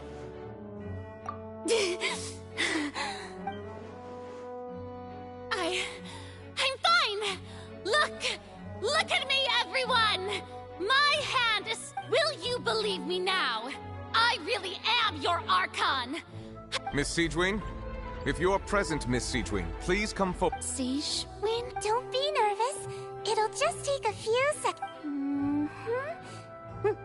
That should be enough. Please announce the results of your evaluation to... As everyone doubtlessly saw, Miss Farina was displaying symptoms of hyperventilation. She was experiencing the adverse effects of exposure to... Thank you, Miss Siegewing. Lady Farina, you may return... Oh, wait. What did she just say? I didn't get dissolved. Shouldn't that be enough to... Well, considering your tendency to run from your problems, we did originally prepare a direct sample of the seawater around Poisson. However, after extensive discussion, we exchanged it for a sample that is not concentrated enough to dissolve an actual human. After all, we don't want anyone else to lose their life to the sea. Yeah, so out of regard for Farina's life, you secured a low-concentration sample and it's a great thing that the directs... I can't believe...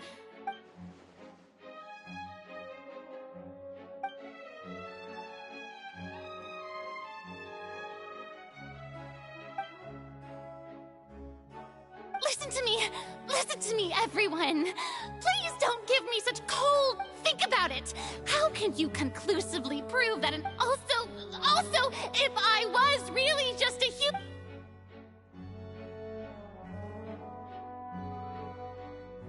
Please, everyone, anyone, just listen to me! I swear, I really am your...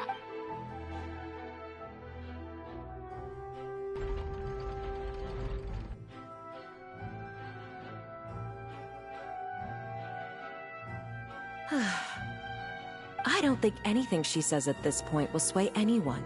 With all the things that have been said, Paimon doesn't think there's any way left for... I believe the time for arguments and presentation of evidence has come to an end. If there are no objections, we will move on to the final judgment.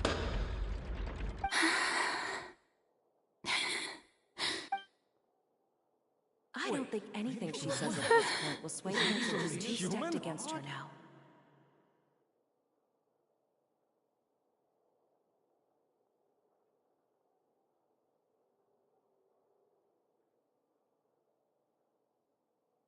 In my capacity as Chief Justice, I shall now render judgment on Farina's misrepresentation of herself as the Archon of Fontaine.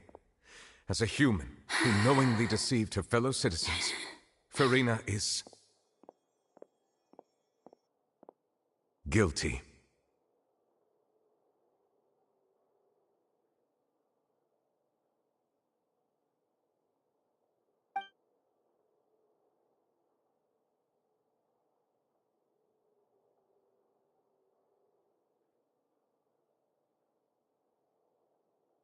We shall now turn to the Oratrice Mécanique d'Analyse Cardinale to render the final verdict on the charges.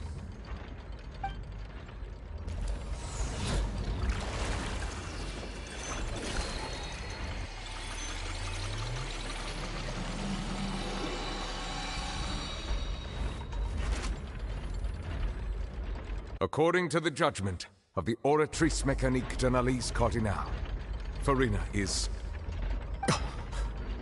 Well, what's wrong? What's the Oratrice's verdict? No, the Oratrice also displays... Isn't that correct then? However, the exact wording of the verdict is thus: to be punished via the... That's actually one of the available sentences? I've always thought that it would... The one and only time the death sentence has been handed out at the court. And it's been given to the very person... Farina's been sentenced to death by the Oratrice? We just wanted to use the trial to show her the seriousness of things, so she'd tell us the... This outcome is indeed quite strange. According to Fontaine's current definitions of justice, as well as its is this sentence really appropriate for the crimes that have been... Yeah! Even Fauché wasn't sentenced to death by the Oratrice. You know, the real evil mastermind behind the serial disappearances case. Indeed. Not only is Farina's sentence overly excessive, the very point of our trial today was also to prove that Farina has never been the Hydro Archon in the first place. But now, the Oratrice seems to have deliberately invoked the title of the Hydro Archon.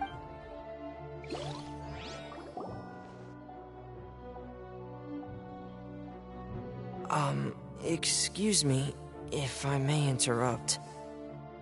Is the trial still going? Fremine! Oh, you finally made it. I assume this... Mm-hmm.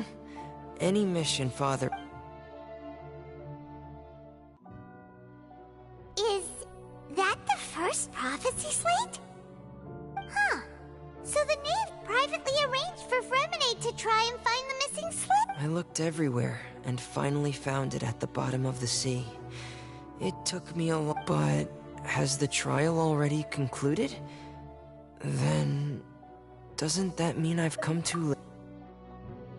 Thank you for your hard work, Mr. Fremine. Please allow me to review the record left on the slate.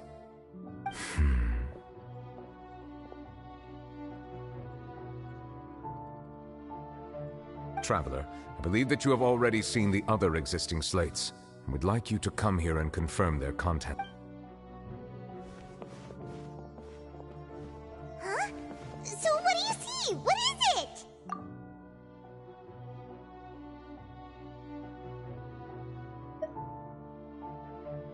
I believe I have now made sense of the Hydro Archon's crime. It has to do with Fontaine's lost history.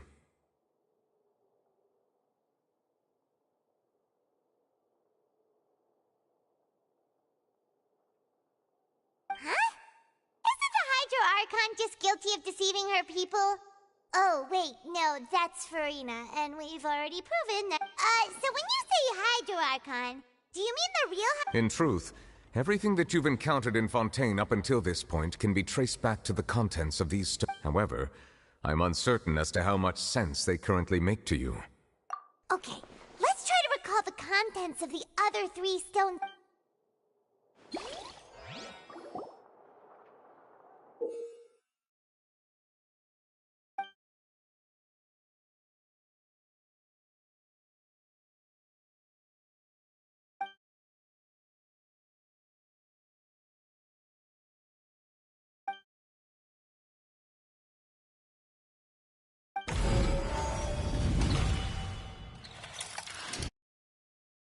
Slate describes what you just said. It seems... Does that mean that Fontanians are transformed Oceanids? Oh, Paimon wasn't expecting that. But the second stone slate shows Celestia floating in the sky and the Hydro Archon and her people worshipping it together. But the heavens still brought judgment down upon them.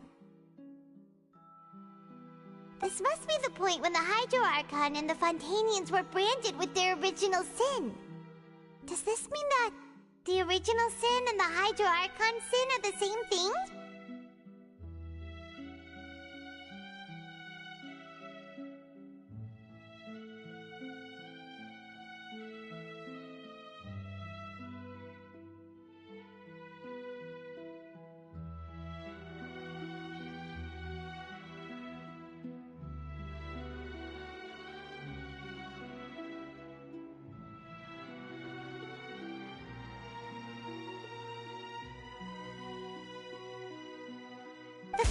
slate shows the Hydro Archon sinking into the sea surrounded by many people.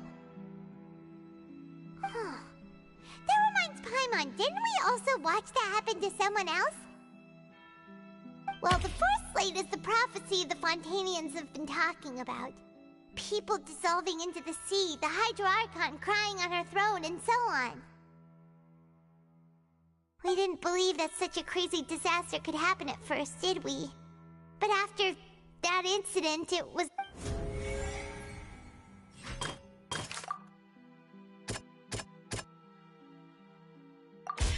It's not as simple as falling into the sea. When Navia fell into the sea, her consciousness was subjected to judgment. The stone slates show the people gathered around the Hydro Archon in the sea. Could that be alluding to the same thing?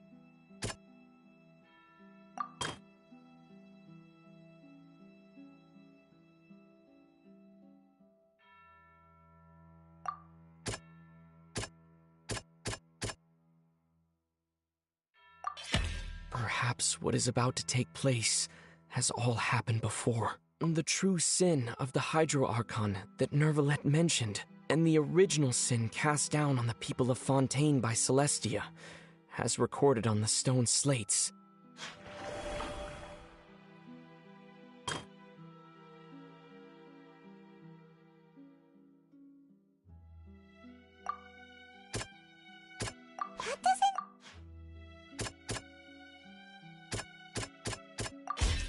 We know from the case of the serial disappearances of young women that Fontanians can be dissolved, and the first stone slate tells us that long ago, the Hydro Archon used her power to turn Oceanids into human. This might be the reason that Fontanians can dissolve.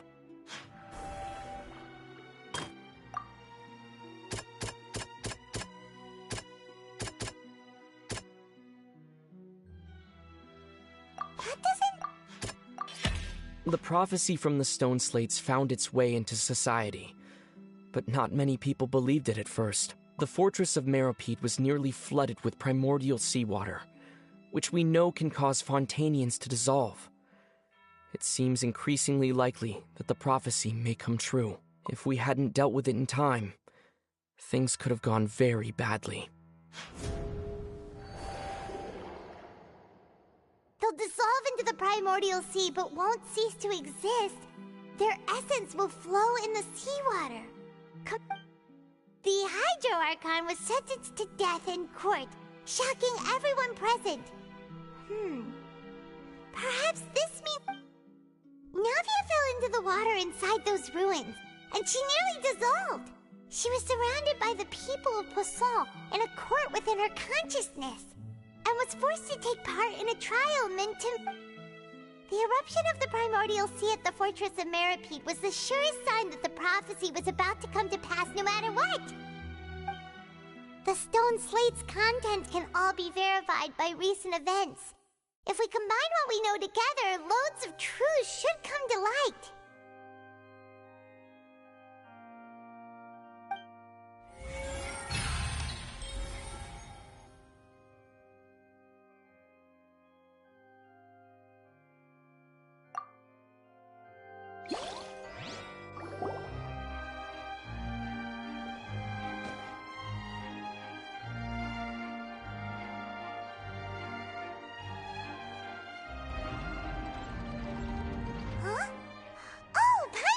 Now, so that's how you can make sense of it. But then it feels like we're going to have to share some truly shocking revelations. Let's hear them.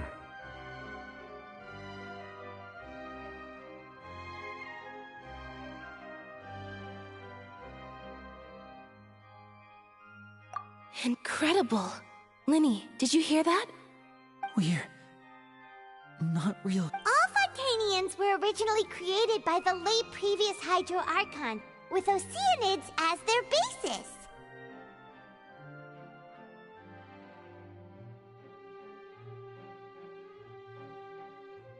The evidence for that can be found in how only Fontanians could dissolve in primordial seawater, and how all the girls Vacher dissolved were also turned into Oceanids.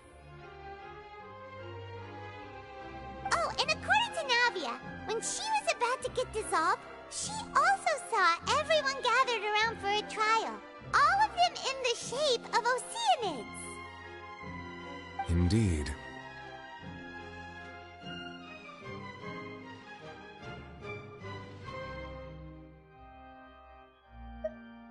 Yeah, and it follows from the content of the first slate that she probably angered Celestia by creating humans without prior permission.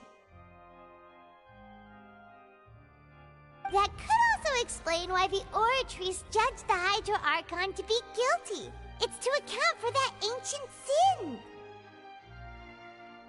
The Hydro Archon's true sin was creating us? And yet, after many hundreds of years, the Hydro Archon's creations have turned around to try to judge the Archon within the Opera Epiclese. The twists of history are often the most unexpected of all. Yeah, isn't the image here just like when Navia fell into the sea?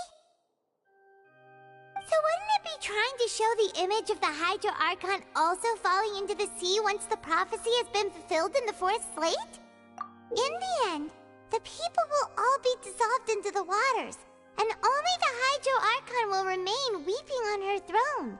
Only then will the sins of the people of Fontaine be washed away. Did Paimon get all that right? You've made some keen deductions. I must say, given how much you still don't know, it is impressive that you've already managed to connect so many pieces of the truth.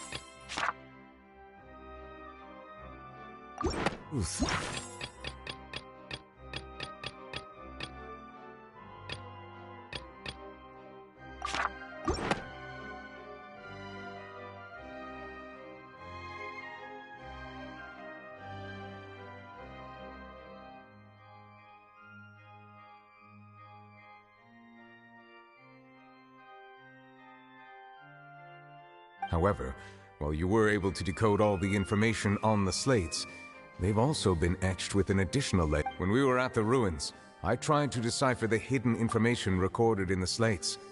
But since we only had 3 slates at the time, I was unable to come to a full conclusion. Now that the slate collection is complete, I shall make another attempt to decipher the narrative recorded within. If everything goes well, we should finally be informed of the unadulterated truth.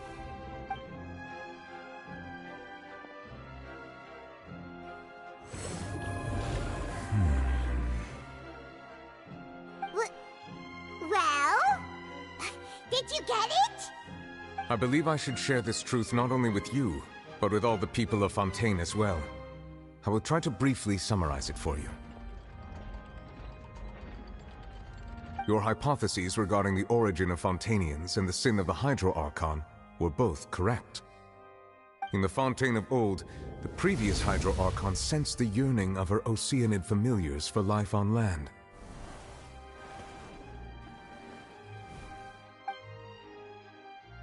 The Oceanids were enamored with the beauty and romanticism of human beings, and wishing to have those experiences for themselves, expressed to the Hydro Archon their desire to become of a similar kind.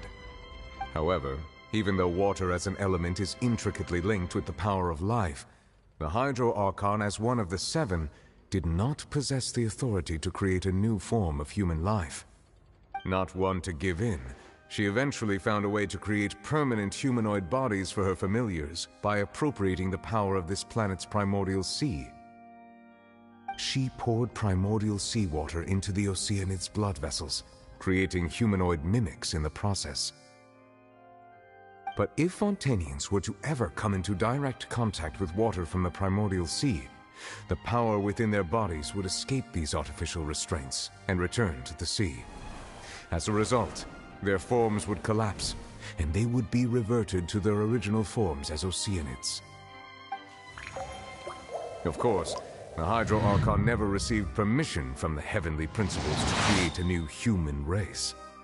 And thus, the Hydro Archon and all of her creations came to shoulder the original sin of appropriating the power of the primordial sea. That is the true history of how the people of Fontaine first came into being. So we were all Oceanids before we turned into human beings?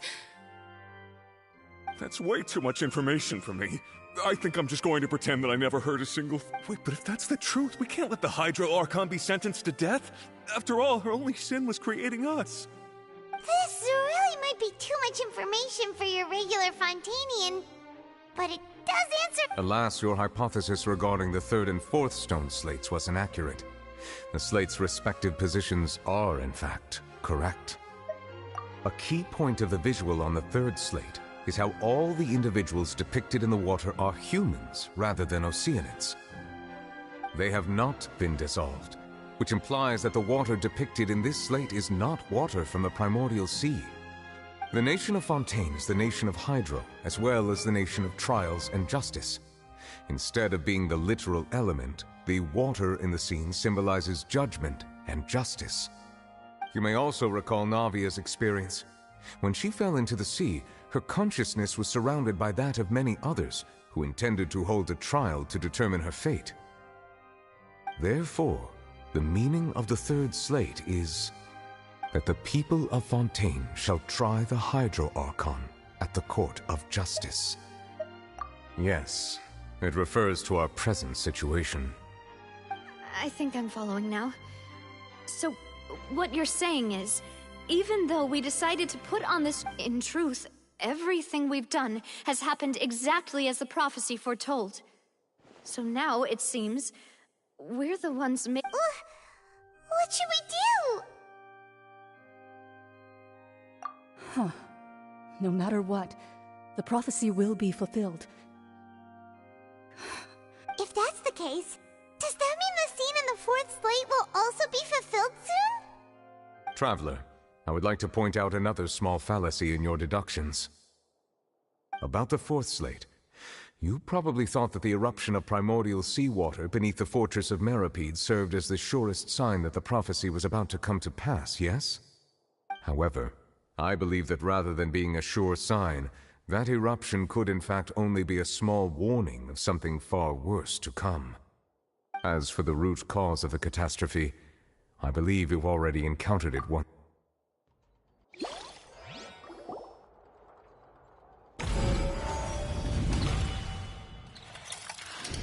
This eruption was just a small warning of the things to come. We must find the root cause of the disaster.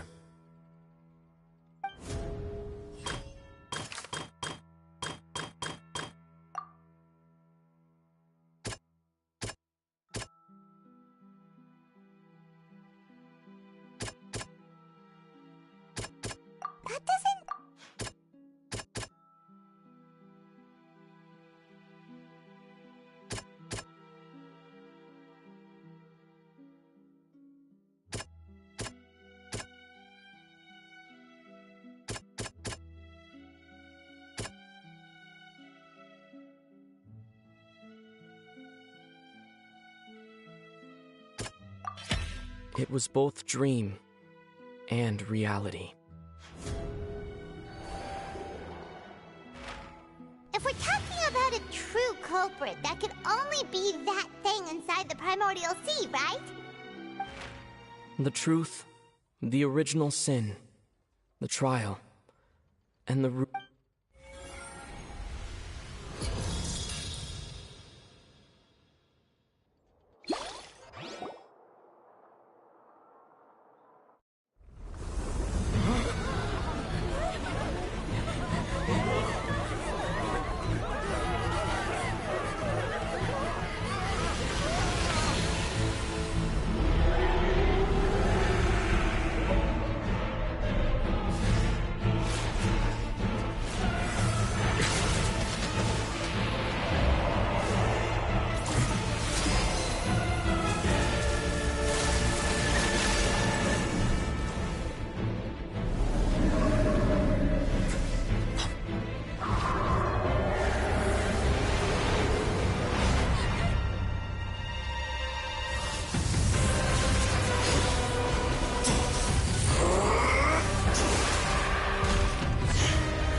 So we've met it at last. I understand very well why it has chosen to make an appearance here. That whale does not belong to Tevat. It is a monster that has traversed the stars, weeping all the while. It has been greedily consuming the energy from the planet's primordial sea, using it to grow. That is the main cause for the rising sea levels. And once it has finished consuming all of the energy contained within the sea, its next step will be... You said that when the Hydro Archon first created Fontanians out of Oceanids, she filled their blood vessels with primordial seawater. Precisely. That whale finds the blood of Fontanians nigh impossible to resist. Therefore, when it left the primordial sea, it decided to make its next stop a packed opera house full of food. Food in the form of Fontanians. We just barely managed to push it back, right? In that case, won't it come back to target the people again once it's managed to recover its strength? That is correct.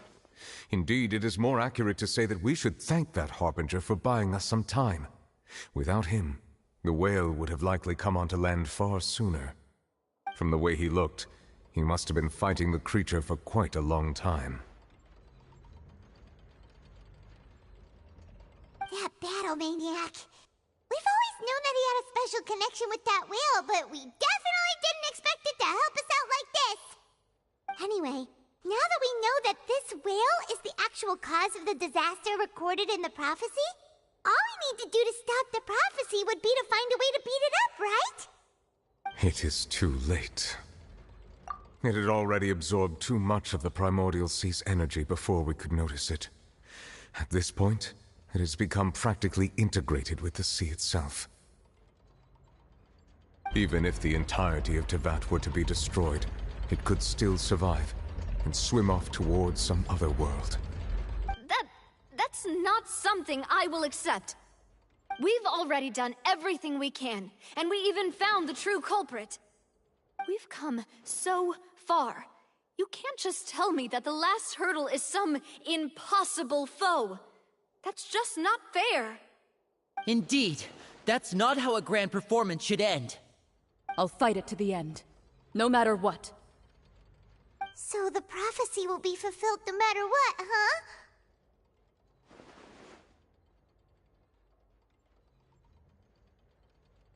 The prophecy.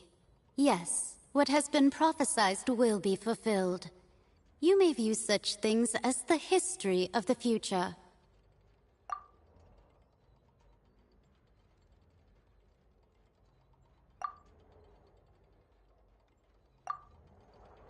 Just as prophecies are usually only the future as seen from the perspectives of the gods, could things be happening in hidden corners where the gods' gaze does not fall?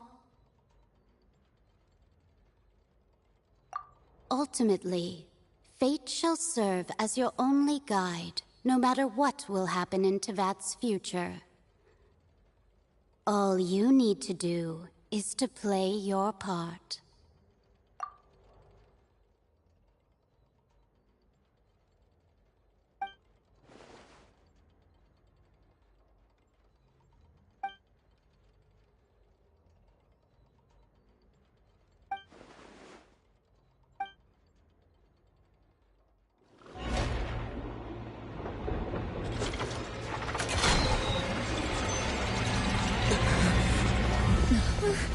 What's happening with the Oratrice? I believe it is preparing to carry out the death sentence.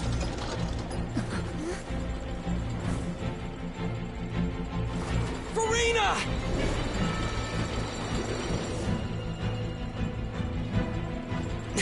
No, I still need answers.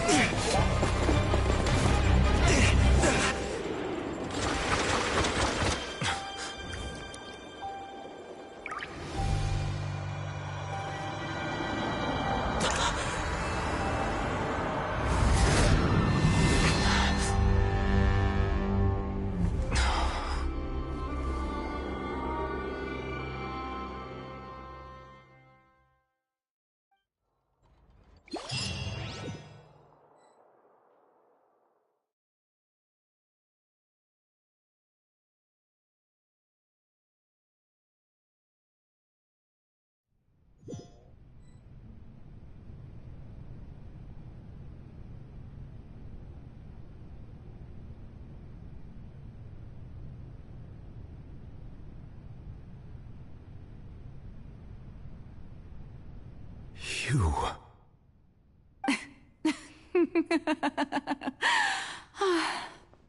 Sorry.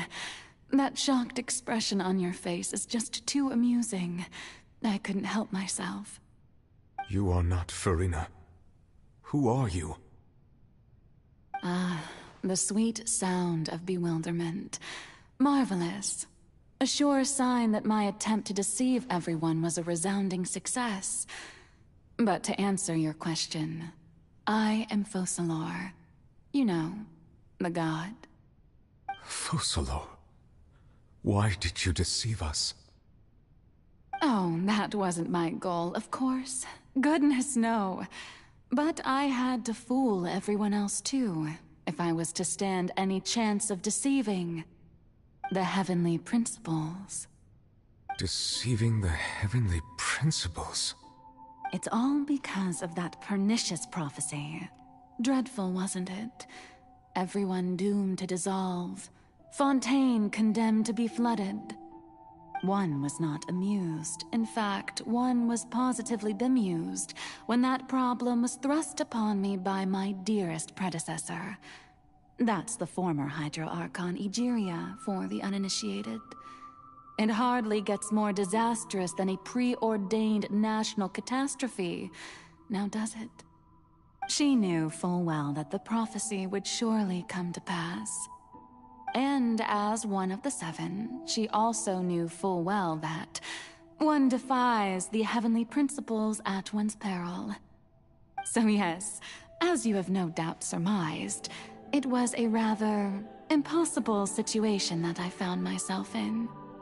I spent a terribly long time mulling it over, alone on the ocean floor. And I was almost growing barnacles by the time I finally realized there was only one possible solution to this confounding conundrum. I had to outwit the heavenly principles, allow the prophecy to be fulfilled, ostensibly at least, while saving everyone at the same time. I'm a genius, I know. I can only assume that's why Egeria chose me as her successor. Although, looking back now, it was hardly the inheritance one dreams of. Between the task of saving the nation, the quotidian duties of the Hydro Archon, and not to mention the original sin of creating a new race of humans, I dare say she left me quite a colossal mess to clean up. But one can only play the hand one is dealt. I did not choose this, any more than I chose to be one of her Oceanid familiars. So you were also once one of the Oceanids, transformed into a human by Egeria's hand? Yes, I was. I always dreamed of becoming human. And I still do, even now. In my eyes, to be human is to be part of the greatest opera ever known. After becoming a god, I separated my divinity from my body and spirit, leaving behind only a self that was as naive and bewildered as my past self on her first day as a human being. The me you see before you now is that divinity. And the human counterpart I left behind, I named Farina. She could feel joy, sorrow, and everything in between. She could be as vain and conceited, or as meek and vulnerable as she wished. Her strengths were of a kind only a human could possess, as were her shortcomings. But in my eyes, Farina's humanity was what made her perfect. She was perfectly human in every way. The person I always wanted to be. Anyway, so then I cursed her. All part of the plan, of course. The plan to deceive the heavenly principles. Do you still remember the final scene of the prophecy? The Hydra Archon, alone, weeping on her throne. In order that the prophecy might appear fulfilled, I invited Farina to be an actress. to play the part of the Hydro Archon in the prophecy. Under the curse I placed on her, so long as I, Focalor's divinity, continued to exist, she could not die. But nor was she free to live her life in the pursuit of happiness. Instead, she was forced to take the stage in the Opera House, to embrace the role of leading lady, to forever play the part of the god from the prophecy, all to create a deceitful appearance of that prophecy coming to pass. I suppose now you probably understand why your court is called the Opera Epiclese. But Farina is only human, isn't she? Even though she has had a long life, her mind is no stronger than that of any other ordinary human being. I cannot begin to fathom what she has had to endure. It must have been torture for her. It has indeed. And although she is, in a sense, me in human form, I most definitely owe her an apology for it.